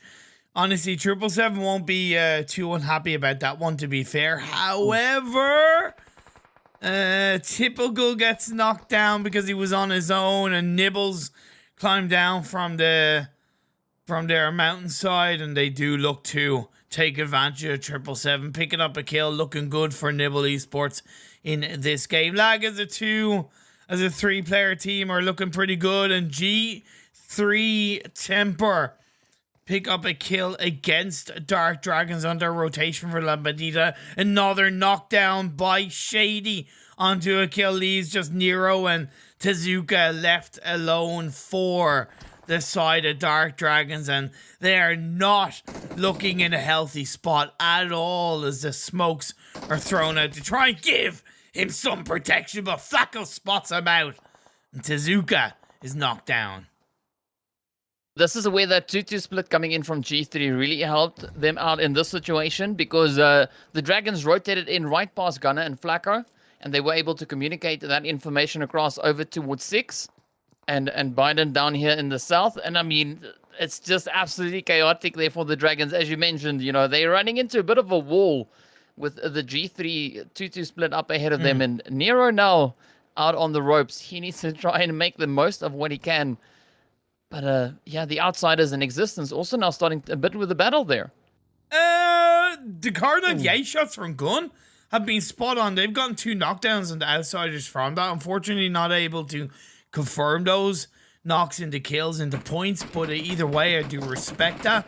Tezuka is confirmed up. Gunnar looking in multiple directions. We see Nibble onto 777. That is indeed a squad wipe. And credit where it's due to UAE. They have now joined up as a full squad off the back of that last circle shift. Yeah, and it's, I mean, now we see a little bit of a, I wouldn't call it, well, the teams are just strengthening their positions. Mm-hmm. You know, you can see UAE, as you've mentioned, you know, the whole squad joining up again. And hopefully if that zone shifts further down in towards the south, it could be definitely a position that they could capitalize on. 4KT also moving in full squad into the compound.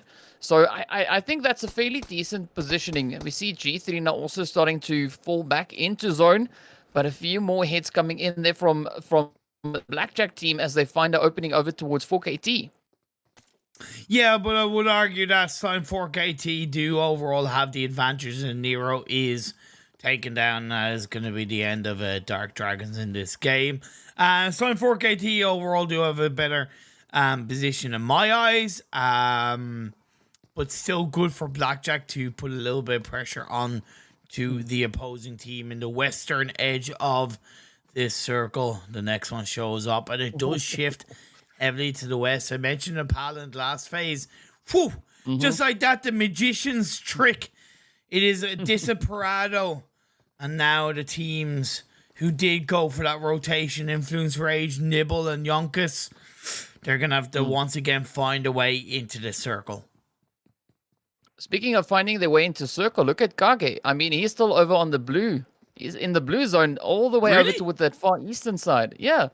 What? Coming in there from Oh the my northern. God, he northern is. part. Wow. Apex is Okay. still in it. Okay. They're And still in it. he has like 2 first aids and a full med kit to be like. He's really like he's not looking too bad. To be fair, he's not looking too bad. Wow. Okay. Could have been better, but I mean, it's probably a rotation is a rotation, I guess. But we saw the players there from Yonkous also now, suffering a few hits to Nibble as these two teams are in very close proximity. And Nibble, Ronnie, coming up with those shots over towards 1. That is good. Yeah. Whoa, and then Outsiders just going right around in the lower part of that mountain. And yeah, they've kind of gotten there, but if Lag had all 3 players up, I think they might be able to push on that a little bit more aggressively. But because one is knocked down, Fantasy is going to be kind of somewhat on his own, and he gets dropped by Yonkous. Brengod with the third party as aimbot is thrown out with a grenade, being left from the hands of Lag. So it's just Eamon left on his own for Lag. If he can possibly get the revive, that would be good, but I don't think that's going to be the case because the players of Outsiders have indeed found a way to get the revives off, and Lag confirmed up. And we also see the team from Nibble now starting a little bit of a push in towards the zone, rotating around the eastern side, trying to come in towards the north. But that is where Gun and G3 is situated. So it could be quite a bit of a tough rotation, especially for Nibble to find a place in that zone with such a defensive line up ahead of them. I think it might be pretty challenging. Well, they're going for it. However, Willie, who had sent himself in early on, he stayed by the wall and he didn't move around that wall, and it was a beautifully cooked grenade by Gun to get the initial knockdown onto Willie. And now the 3 remaining players and Nibbles have joined in on the fun, but Ronnie gets dropped to his knees, and it's just Satan and Pyro left on their own. Gun are reacting to this breach extremely quickly, extremely well, because even look at Short by Slim flanking around, going on the underside. He's not massively supported by his teammates if he continues forward, but at least he's being aware. He wants to suppress and blanket the 2 remaining players of Nibbles on their own in a 1v1. Short by Sim gets knocked down. I know Satan goes down on the other side, but that's why I said Short by Slim was not going to be supported by Gun if he did continue forward. He took the chance, he paid the price, but I believe that was at the benefit for the rest of his team as they picked up the squad wipe and they're on 9 kills in this game. Yeah, definitely. That was quite an interesting play. And, as you said, the benefit there for the Gun team, just causing that extra bit of a distraction so the rest of the squad can move in. Sometimes you have to put up that sacrificial lamb. Sometimes. Which I think was the exact situation that we had here now. But yeah, that zone now shifting once again over towards the western side, up in favor of Blackjack. So if they're able to defend their positioning, they could really start dominating and find a few easy kills along the way. But it's going to be a pretty spicy rotation. There's so many teams now moving in from that eastern side. Yeah, and this road that is kind of dividing the east and the west, that's a very viable road because there's a massive ridgeline that is overlooking the western edge of the circle and the fields. But until all the teams on the east are taken out, it is still going to be hard to control. And man, AOK are under pressure at the hands of UAE. Outsiders also crossing onto the fields in the eastern edge, and G3 Temper are going to be looking in their direction massively, but not all the players of G3 are inside the circle. However, they get a couple of knocks. Flacco is absolutely destructible, and the squad wipe is found at the hands of G3 Temper. This is crazy as UAE have the revives up, so they are continuing on as a full squad down on the southern tip of the circle, while AOK have yet to really breach other than Meister being inside and going for the late rotation, but they will stay alive for now. And we're seeing some pretty great defensive shots coming in, but now also Yonkous is moving in from behind them. coming in with Oh their my very own God. late rotation, moving in behind UAE, AOK, and Gun. So this could be an absolutely chaotic blue zone as it pushes in, and the third-party shots just come in, picking up some easy kills along the way. But man, just look at this positioning, this whole eastern front of the zone. What? I can't keep up. There's just so much going on. Influence Rage are taken off the tables, and we're down to our final 6 teams. UAE suffers a knock at the hands of, I think it's AOK, and then Slime 4KT got a knock onto Maniac, as far as I know. So they're kind of third-partying each other. Blackjack have the center of the circle in the open fields, but there's a lot of hay bales in play, plus because all the other teams around them are focusing on each other. There's a lot more freedom to enter into western / center edge of this phase 7 circle. G3 Tempo also looking pretty good by the side of the road, but there is still AOK, Gun, and UAE somewhat behind them that they're gonna have to deal with, as Nerf Me is knocked down and Gun are trying to survive. But it's interesting to see G3 just leapfrogging their way on in towards zone. So we had Flacco and Gunner pushing up, and now right up behind them comes the rest of the team. But some of their hits already starting to find their way through. 4KT now managing to heal their players all back up again. I know, so we've got a few teams sitting pretty strong still on all 4 players alive. And 4KT now just flexing on that power that they've got, finding the hits on in. Man, this is fantastic stuff. Man, and UAE are just literally all they're trying to do is not get knocked, not go down. And because Slime 4KT are up as a full squad, the pressure is going to go down. And 6 God onto Gun, gets a return. Aimer is going to get knocked down by Maniac. Blackjack onto Plaza. This is absolutely crazy. It is just temptation after temptation to go for the knocks, to go for the shots. But if you don't watch your back, if you don't have every single angle covered, you are at a massive risk of going down. 5 teams left. Slime 4KT, Blackjack Esports, G3 Temper, AOK, and Gun.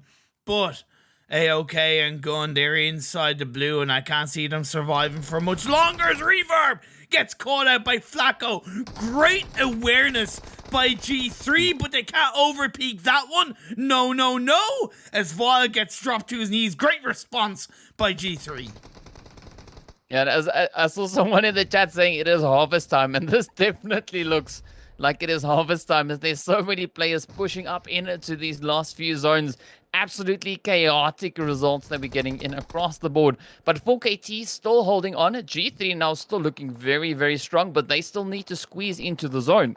They haven't made that rotation in just yet. Yeah, they do need to squeeze into the zone, plus they have to deal with Slime 4KT. Luckily, with a little bit of help of AOK, that is going to be Slime 4KT squad wiped by Meister, and he's getting the backstab and knock onto G3. A confirmation. Oh my lord, the thorn in the side of Miramar is Meister of AOK. Fortunately, he gets shut down by Vile. Blackjack gonna pick up the pieces. Blackjack gonna go and find the opportunity to push onto G3. No, they're gonna wait it down. Another grenade from Blackjack Esports. What the hell is it with these end of game nades from Blackjack? Come on, guys. You're stopping me mid-sentence. I should have seen it coming. Like, what the hell? I mean, if you want to talk about fishing, that legit was fishing for hits. I mean, Vile sending that first one in, wraps it up, gets 2 knocks in the process, and off goes Imperium, just leaves the seat and walks away. I mean, insane. That was, yeah, like, yeah. I'm absolutely speechless. That was just. Well, firstly, I gotta give it to AOK. That play in on 4KT. That was just an absolutely phenomenal play. And that's why I wanted to highlight it, because I wasn't like, I was always going at the end, I was going on the overview camera, and I noticed it, and that's why I really want to hone in on it, because I was like, oh my god, that was like a 1v3 as far as I know. The AOK, that was a fantastic play for Meister, but I think, fortunately, this is the last day, right? So Vile won't be able to send any more nades in. There's still one more match left to go. Never mind. Let me just retract that quickly. Firstly, what a comeback that is from Blackjack, though. I mean, came into today sitting second to last. Yeah. Yeah. And now they've made quite a bit of a comeback. You're claiming the chicken, popping another chicken in the process. 10 kills to accompany that. Whew. Yeah, this is... No, I don't know. I have to actually, because obviously there's a delay, and I need to watch the end, because I don't know who threw that final grenade.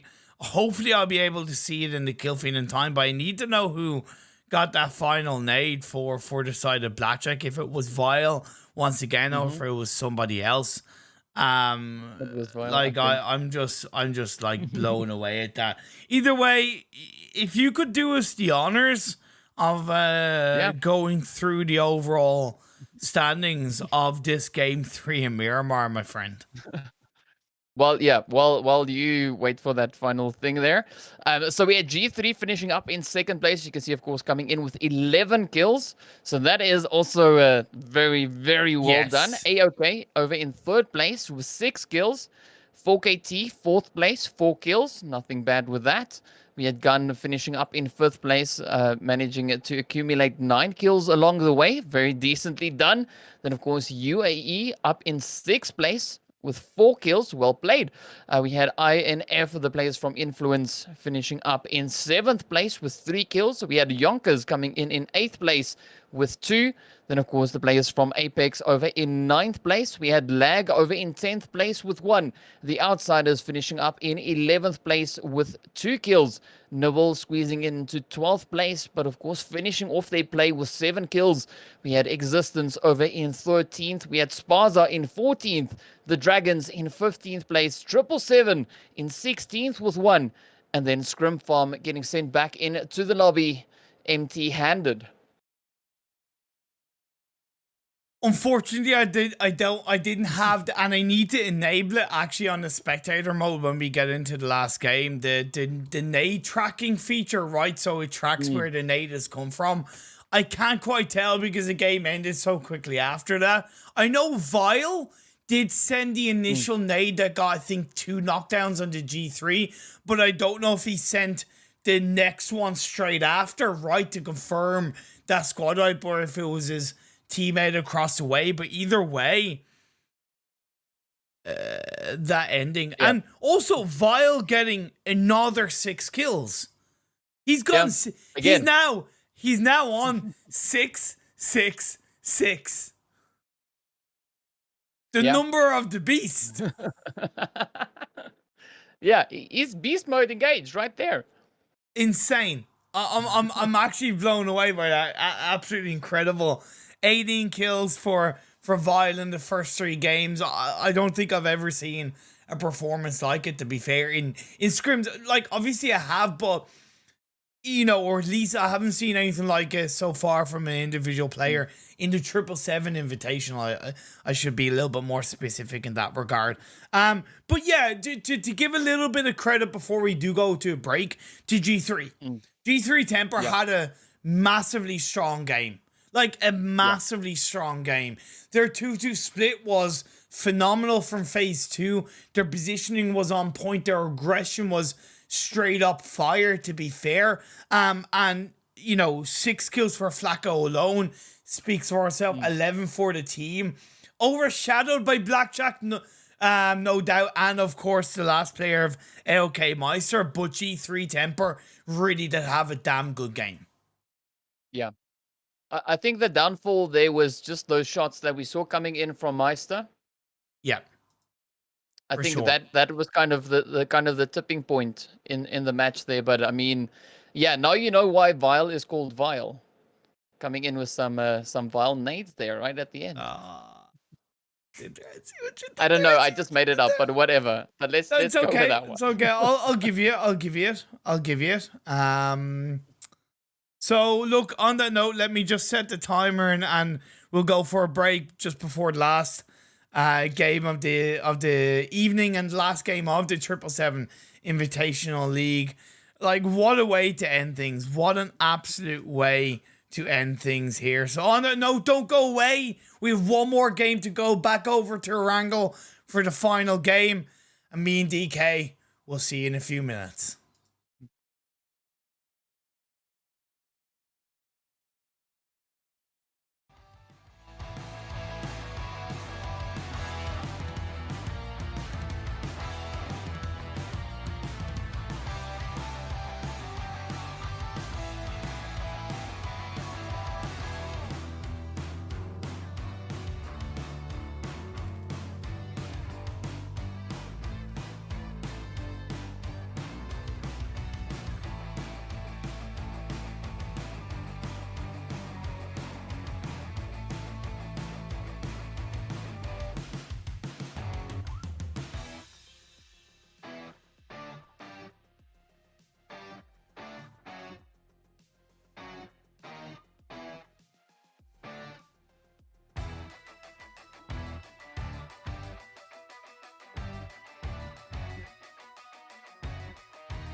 Welcome back. It's the final countdown. Doodaloo-doo.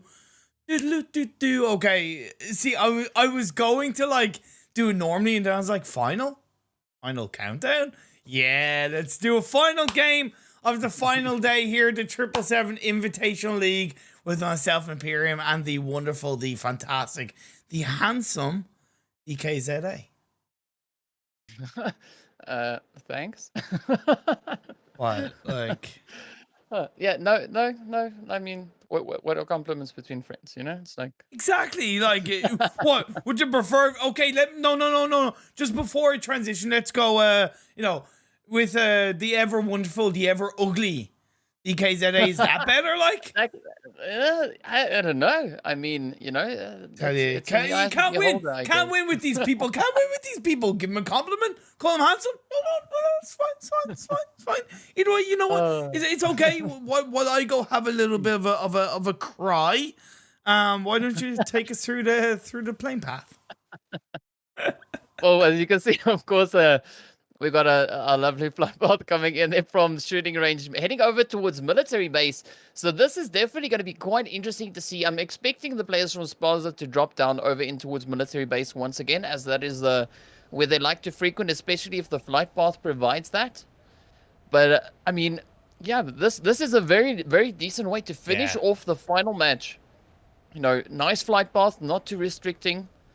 And the players, of course, having access to all their usual spots they like to frequent. So I think we're going to be in for quite a ride, especially on this match. Yeah, it's last game, right? So let's see if the teams are going to cut themselves loose a little bit. That Miramar game was definitely a sign of at times some fantastic aggression, some, chains unleashed moments. Dark Dragons and one of the 777 players are both going to be dropping in the same compound, but Typical does recognize the fact that Nero has dropped there first, so we'll probably have a little bit of an advantage in that point. As Nero gets in the vehicle and is now going to drive away and join up with the rest of his team in a school apartments area. Gun getting a couple of early shots off. Where are Gun fighting again? Are they fighting against Nibble Esports or where? Yeah. That was up in Yasnaya, where we saw those the quick shots coming in there. But what's interesting to see for this round, though, is that UAE decided to go challenge G3. But I mean, Gun just holding their own against Nibble. Nibble straying a little bit from Yasnaya. We usually see them dropping down right in that spot. But I mean, here comes Gun now. Just gunning for Nibble. I love finding the hits. I loved it. I love it. I love the BM of a punch kill. Like, people are like, oh, you can't punch him. I'm like, nah, punching is totally fine. Legitimate way of confirming a kill. Let's go. You mentioned about UAE encroaching on G3 space and dropping by. I'm also curious about that as well. Like, they do normally go to Milta, of course, but after the game G3 had, you think it'd be a little bit kind of let's not look to try and take this fight in Erangel, but it wasn't the case, and they do get burned a little bit, losing a player, and they're left with 3. That's almost like a skunk tactic coming in there. You know, just putting in a little bit of spray and then moving away, and that's what we're seeing coming in there from G3. I like that. Yeah. You know, they just put in a little bit of a spray, but Flacker now gets caught out in the open as he's trying to retreat, fall back over to, into the safety of the compounds. Ooh. Inspector's he's really hungry for those hits, though. Yeah, he is. I think 6 got... Oh, wow. Oh, Inspector's going for it? Okay, Inspector. Okay, anything you can do, I can do better, says UAE, as they get a little bit of sweet revenge on their teammate, and yeah, fair play. You know what? I respect it from UAE. On a side note, military island finish once again. There's just something about Erangel and the southern zones that I I just can't get enough of that. And well, it happens that every time I go cast with you so far on Erangel, we end up with these southern zones. Fair. So it's basically our fault. Let's blame it on the weather. That's a safe bet. Well, we could always blame it on the sunshine. We could always blame it on the moonlight. Yes. And hey, if you really want to go there, we could blame it on the good times. But most importantly, you never, ever blame it on the boogie. Yes, you definitely never ever do. I like how you work the lyrics into that one. Thank you. I was like, please tell me he got that reference. Please tell me he got that reference. Thank you. Yeah, But you forgot the good times. No, I did say good times. No, I did say good times. Okay, cool. No, I'm just double checking. I just need to confirm, that all the lyrics were. I think I forgot Moonlight. No, you said Moonlight. Did I? Yeah, because you said so. It was good times, sunlight, moonlight, and then Boogie. Okay. the boogie. Yeah. Making me doubt myself. Yeah, well done though. I mean. Thank you. Very, very eloquent way of working the lyrics into the mix there. So we're getting a bit of a mix down live on stream. Well done. Thank you. It's what we do here. It's what we do when they're casting with Imperium. Nibble Esports getting a little bit of revenge onto Gun. 2 of the Gun players knocked down, as far as I know. Yep, 2 of the Gun players are knocked down. One of them is going to get confirmed. Plaza's on low health, and TXR is hunkered down. And that makes me think, why the hell did Gun hang around? Considering they got 2 early kills and the circle is where it is. I don't get why they hung around. They could have continued down south, looting as they went, and yeah, they've lost 2 players for it.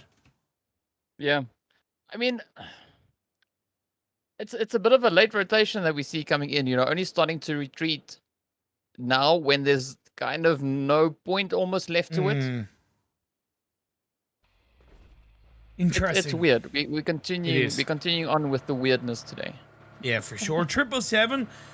Going for I wouldn't say a late rotation, but it's definitely later than the side of Scrimfarm, but they're going past them to look to go for that garage drop / by the bridge, spreading out quite nicely. Nobody as of yet, from what I can see, going for a botation. Ferry Pier will be a bit of a prominent position for 1 or 2 of these teams. AOK have is sending 1 player around there as 2 players for now, coexisting with the players from 777. Man, this is definitely interesting, DK.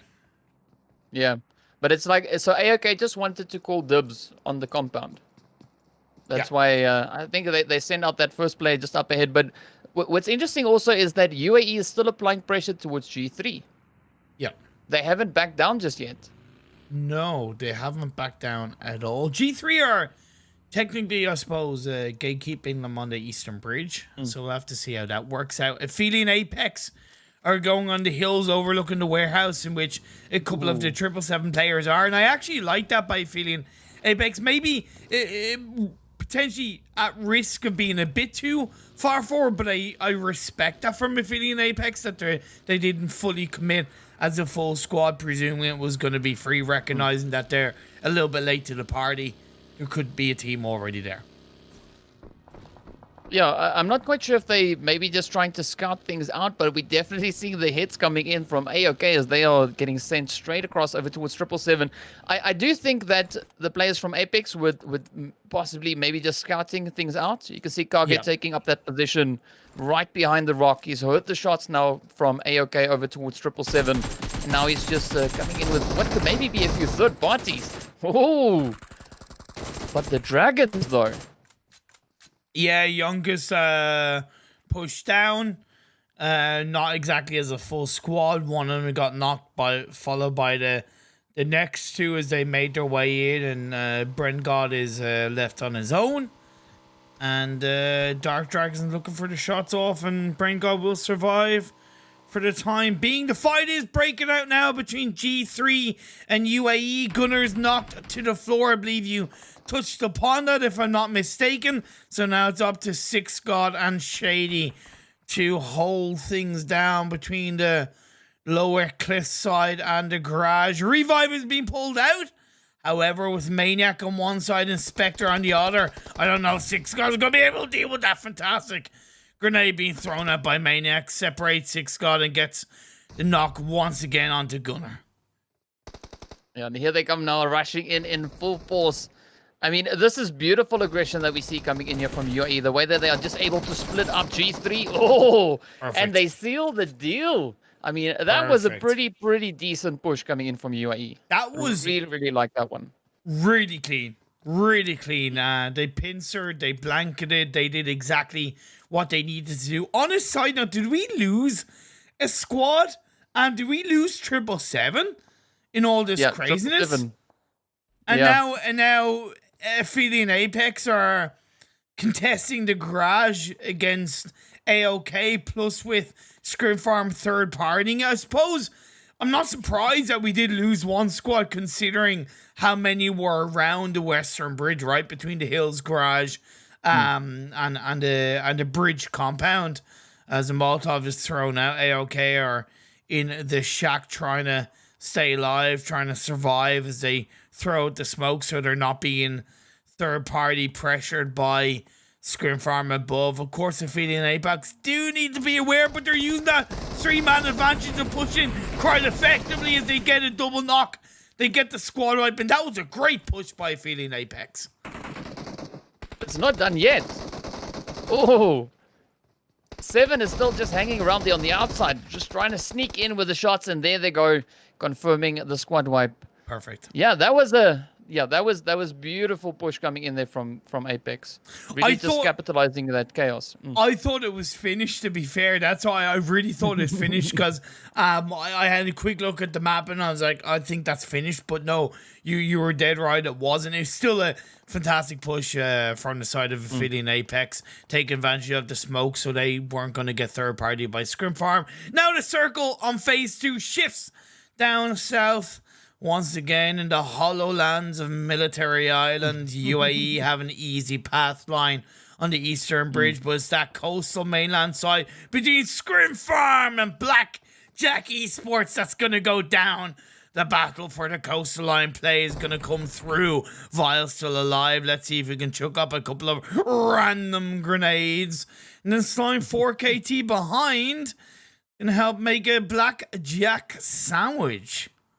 I mean, I wouldn't expect anything less for Scrimfarm and 4KT on opposite ends of the fight here, but I mean, it's good to see Scrimfarm starting to put up those defensive plays.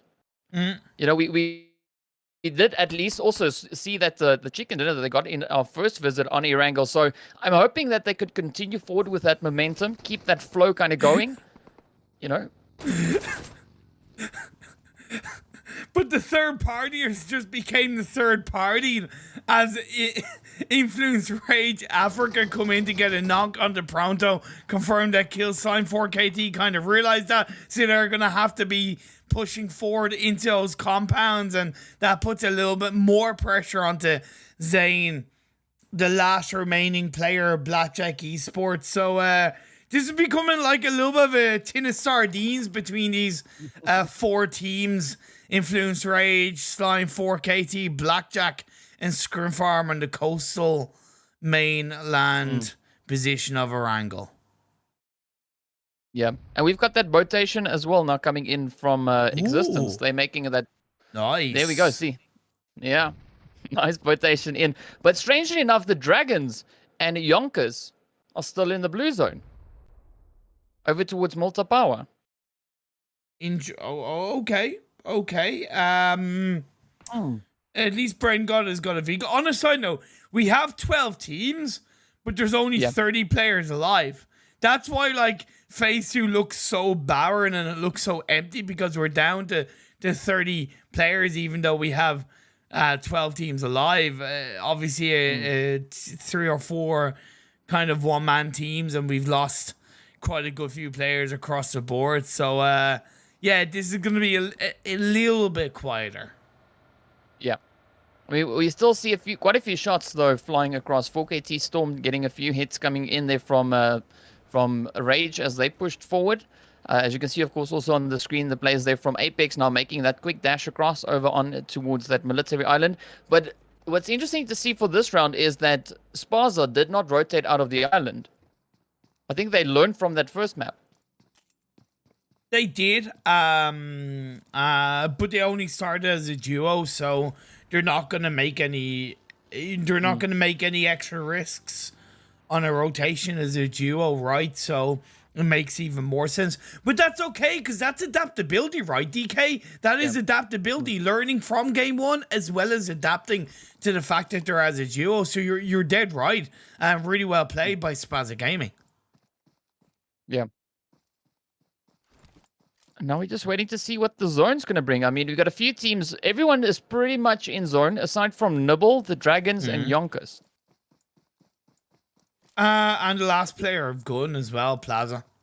Oh, yeah. Oh, yeah. But it's weird seeing all these late rotations, though. Wait, where's Nibble? Oh, yeah. Nibble are coming through Milta as our Dark Dragons. So this is going to be a little bit hairy, scary fighting for the Eastern Bridge, and Nero is going to get knocked. I think he got knocked down from either vehicle getting out of vehicle or from the play zone. But either way, Dark Dragons do end up finishing off Nibbles, and we are down to now 11 teams, 28 players. We're still seeing the teams hanging on to the edge of that coastline. So 4KT and Scrimfarm still just sitting pretty up there. But luckily, we've got the team from Rage now moving across. Very similar rotation that we saw in the first match from them. Exactly. And, you know, they probably could have done it on phase 2 rather than phase 3. But they looked to see if they could pull off something different in phase 2. They recognized that although they had gotten a kill, that they would have been wasting too much time looking to push in phase 2. So they did turn around eventually and go for that swim across the water. So again, the overall quickness and adaptability from Influence Rage with their experiences is big boy massive. Big boy massive. Yeah. Ooh, I thought for a second that Blackjack was down to only one player, because we see Vile all the way on the opposite end. Oh, now, okay, now it's official as Zane gets taken down, but 4KT is still just hanging around. Yes, I'm 4KT still there as a duo. Aimer is looking to get a bit of a cheeky kill steal. If they do have an idea, if they've kept an eye on the kill feed and recognize that it is just one player, Scrimfarm, that's left alive because Kira is knocked down, we'll capitalize on that. I know that a Storm is swimming across onto Military Island, so he's been that bit of a security patch, and now Aimer is going to look to take this fight on 1v2, but the two players of Scrimfarm low on health jumps out the window. Aimer capitalizes on that. Now it's just down to sweet 1v1 out the doorway. He comes through. Oh my lord, the drop shot was so close from Aimer, but guess what? The pillar of the house kept Ellie alive. The pillar. That is crazy. Yeah. That is absolutely insane, and I mean that strafing just paid off, and there we go. Yes. Now Blackjack also gets sent on off, so I mean this is once again a bit of a weird zone. Late players, we got pillars in the way of drop shots. Yeah, this is and now UAE are going to be able to somewhat gatekeep Dark Dragons. Maniac is actually on the bridge. Now going to look for Nero, finds a knock onto Nero. Will allow that kill to be confirmed as Aki and Tezuka just drive away going, hey, we're lucky to be alive. And opportunistic once again from UAE as they're on 5 kills, showing their prowess. And because there's only 23 players left in the game, or 20 for UAE. That's why they had absolutely no problem hanging around the eastern side of the bridge, because there's automatically way more landmass available. Yeah, and speaking about landmass, I mean, all the way down in the south, the Spaza team actually started to explore a little bit further in towards that region. Yeah. We saw a quick few shots from Yonkous actually flying up towards Coco. So, yeah, these teams are fighting on the extremities of the zone, making things really strange once again. And now we're also seeing on the opposite end, once again, Apex and the team there from Influence going head-to-head, toe-to-toe.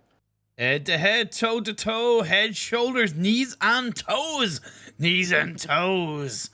Let's see who's going to have the bodies hitting the floor first and see who's going to come out on top. Sully's on the front line and the higher part of the ridge line, maybe looking for a little bit of a quick flank. Has to be aware of the Aphelion Apex players in the back line. I think that's going to be the case, as Hexor is going to, of course, find his health chunk down a bit. Sully is very lucky to still be alive.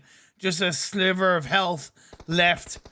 And his level 1 helmet is battered and bruised. Being aware that there's a team behind. Influence Rage are keeping themselves on their toes in this fight for the circle. But they're committing to avoid it. And they do send themselves into military base, which I very much respect.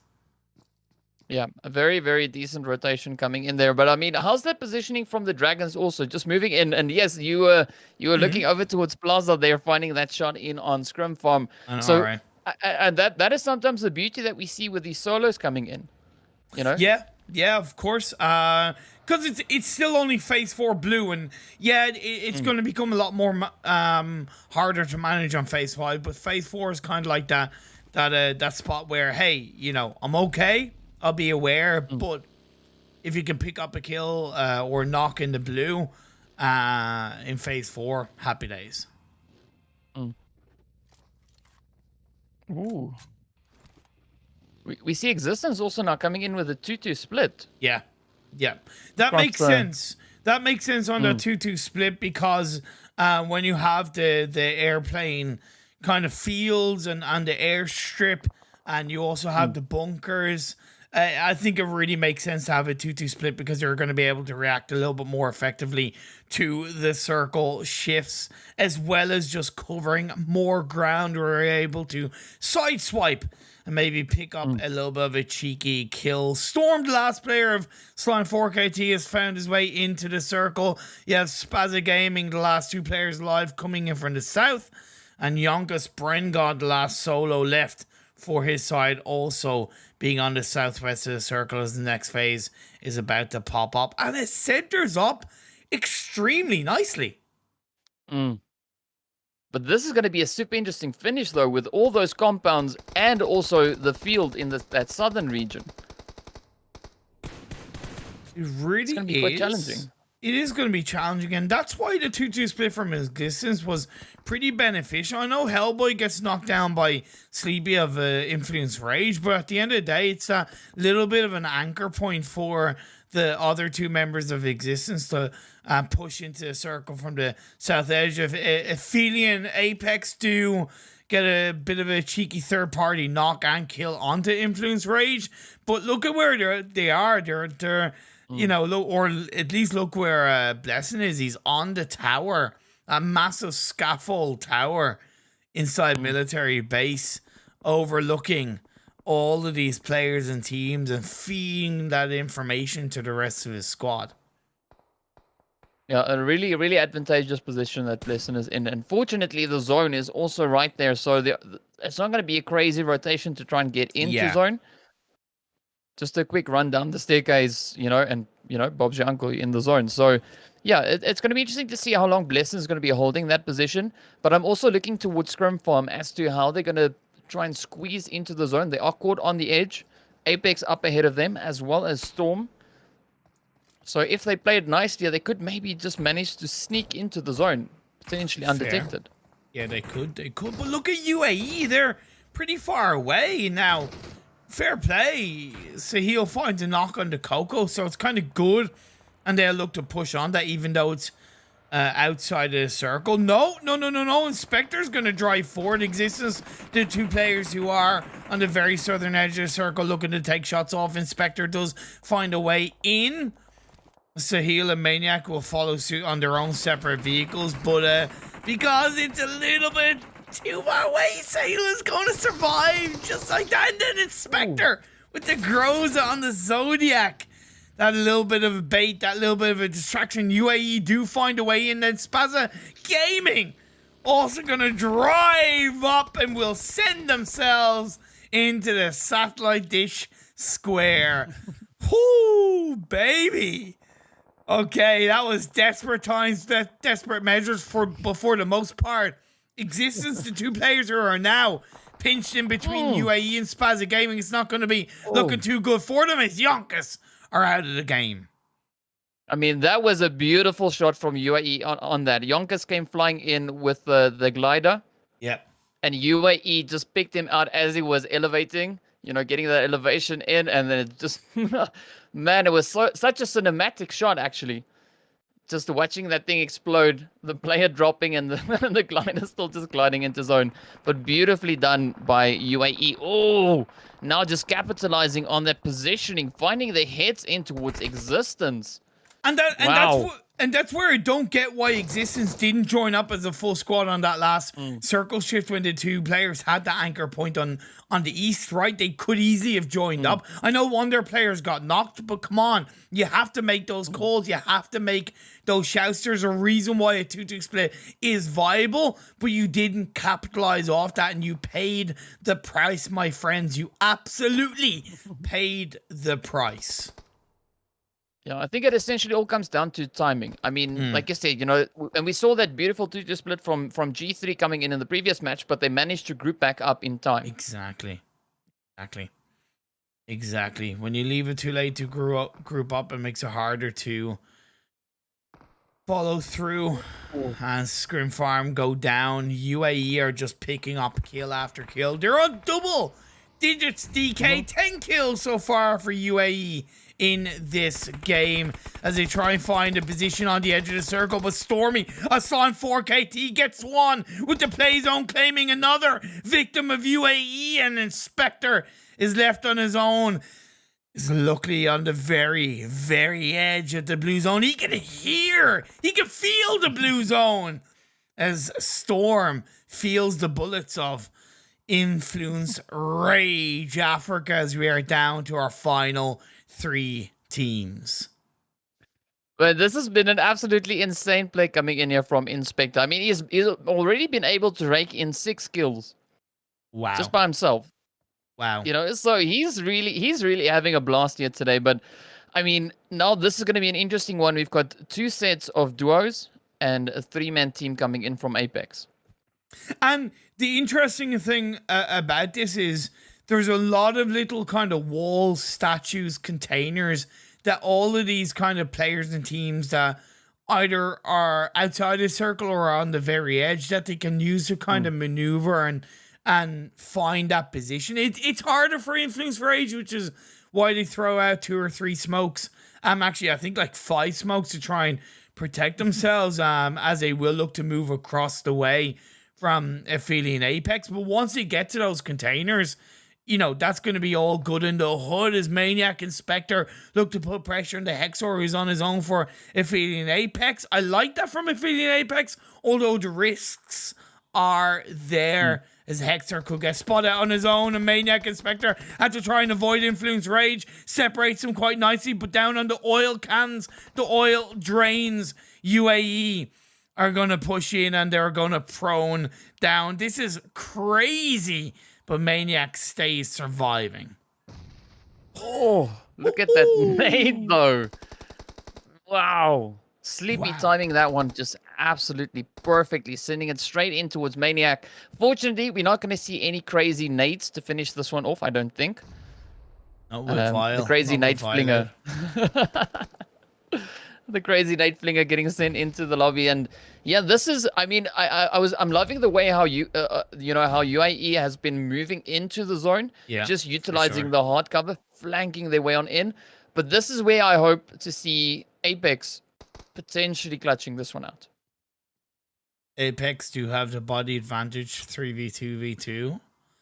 Phase 8, 2 seconds until blue zone starts closing in. As far as I know, the circle has gone in the favor of Aphelion Apex, so both Influence Rage and UAE have to make a move. Sleepy and LK certainly know where Maniac and Inspector are, but it seems like Inspector and Maniac are actually going to head towards Influence Rage. Why not go in on the Eye of the Storm? But both of these teams do have to start maneuvering Ray. Inspector does get a knock on with the Groza. It's going to be return fire. And Sleepy from the corner of the building takes down UAE, but now AE, Aphelion Apex, the M249 Squad Wiper comes through, and that is a chicken dinner for Aphelion Apex.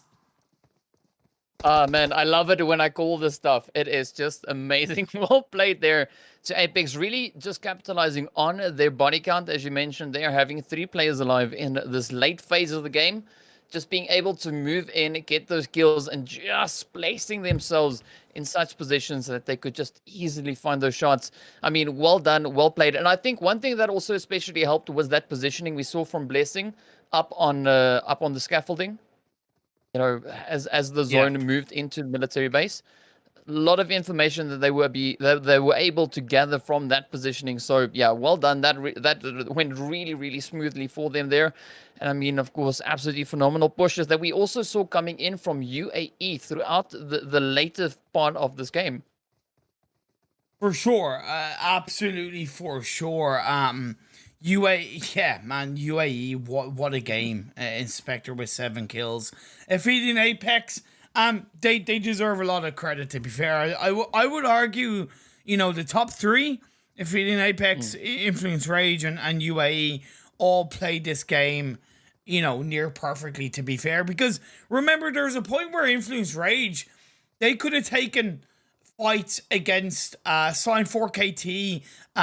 It was the Scrimfarm, and I forget who else it was. But they could have taken a fight on the mainland. They didn't. They played for the circle shift. They played for the base. Then when the island, should I say. Then when they crossed the island, they also then could have taken another fight, but they played for the circle. So that kind of proactivity, that kind of, you know, not being narrow-minded was so beneficial to Influence Rage. And honestly, if there was a blueprint of how to play those circle shifts and how to react to them, I would seriously say look at how Influence Rage react to those circle shifts, guys, because that is really what you have to do in PUBG Mobile to at least do what you can to extract a strong result from these games. So absolutely spot on, and what a way to end the 777 Invitational League.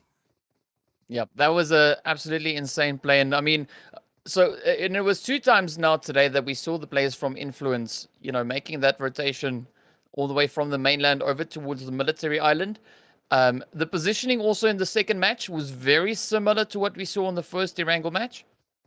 And I was just liking how they were able to, as you said, you know, move in. But it also, I think it comes down to the trigger control, the discipline of not taking that engagement, thinking of the later game and where you could potentially still try and move up into. And I mean, they managed to find that position in second place. So true. Couldn't have said that better myself. DK, couldn't have said that better myself. But Aphelion Apex closing out the final game of the 777 Invitational League in Erangel, and the final game of the day with 9 kills. Influence Rage in second with 5 kills as well. Sorry, 9 kills for Aphelion Apex, so I don't know why I said 5. 9 kills. 5 kills for Influence Rage. UAE in third with 11 kills. Slime 4KT in fourth with 3 kills. Existence in fifth with 1 kill. I'd say they were the team that probably lost out the most from that game as well. DK missing the opportunity to join up as a full squad and paid the price. Scrimfarm in sixth with 4 kills. Fair play to Eddie for picking up those 4 kills for his side. Spaza Gaming in seventh with 0 kills. Dark Dragons in 8th with 4 kills. Yonkous in 9th with 0 kills. And Gun in 10th with 2 kills. If you want to continue on. We got the players there from Blackjack, of course, coming in to 11th place with 1 kill. We had Nibble over in 12th place, managing to get 3 kills in at least before getting sent off. AOK coming in 13th place, wrapping their play up there with 3 kills. We got G3 in 14th with only 1, and 777 getting sent back to the lobby first with 1 kill to Miko. So that was a really... I definitely thought we had more teams in the lobby, though. For some reason, I thought there was more. Yeah, I thought we had more teams in the lobby, but that obviously wasn't the case, because when we got put down to kind of 12 teams kind of thing, I thought we had lost a lot more, because to be fair, there'd been a decent bit of early action, but because, again, it was like 12 teams with 30 players, it was more kind of those pocket fights and the team still surviving as 1 or 2 players, so it's just kind of one of those things that can happen. But with the last game, maybe some teams just didn't like showing up. I don't know, to be fair. I don't know, but it is what it is. Either way, a fantastic way, like I said, to end. And thank you so much to 777 Esports for putting on this Invitational League. There's no prize money involved. This is all a platform to try and allow teams and the African scene to grow, evolve, for them to learn off each other and to push each other. And it was a way for people like myself and even you, even though you're used to these teams a lot more than me, to learn. And you know what? It is a fantastic sign of things to come in the African scene for PUBG Mobile. I've absolutely no doubt that as the weeks, months, and years go on, that the scene in the African region will continue to grow. And I look forward to the time that we see an Influence Rage or a G3 Tempo or Slime 4KT on the global stage of PUBG Mobile. Yeah, it'd be absolutely fantastic to see the teams, stepping into...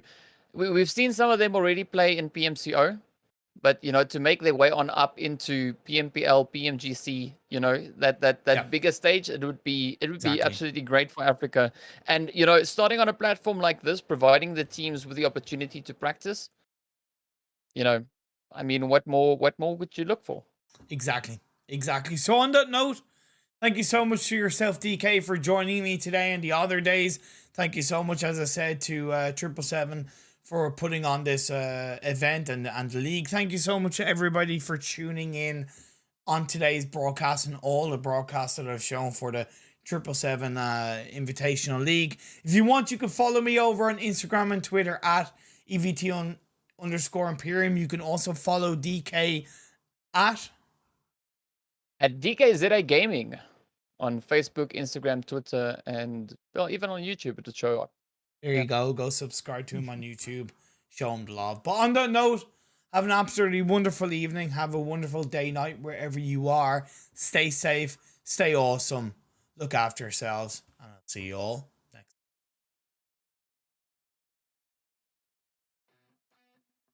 time.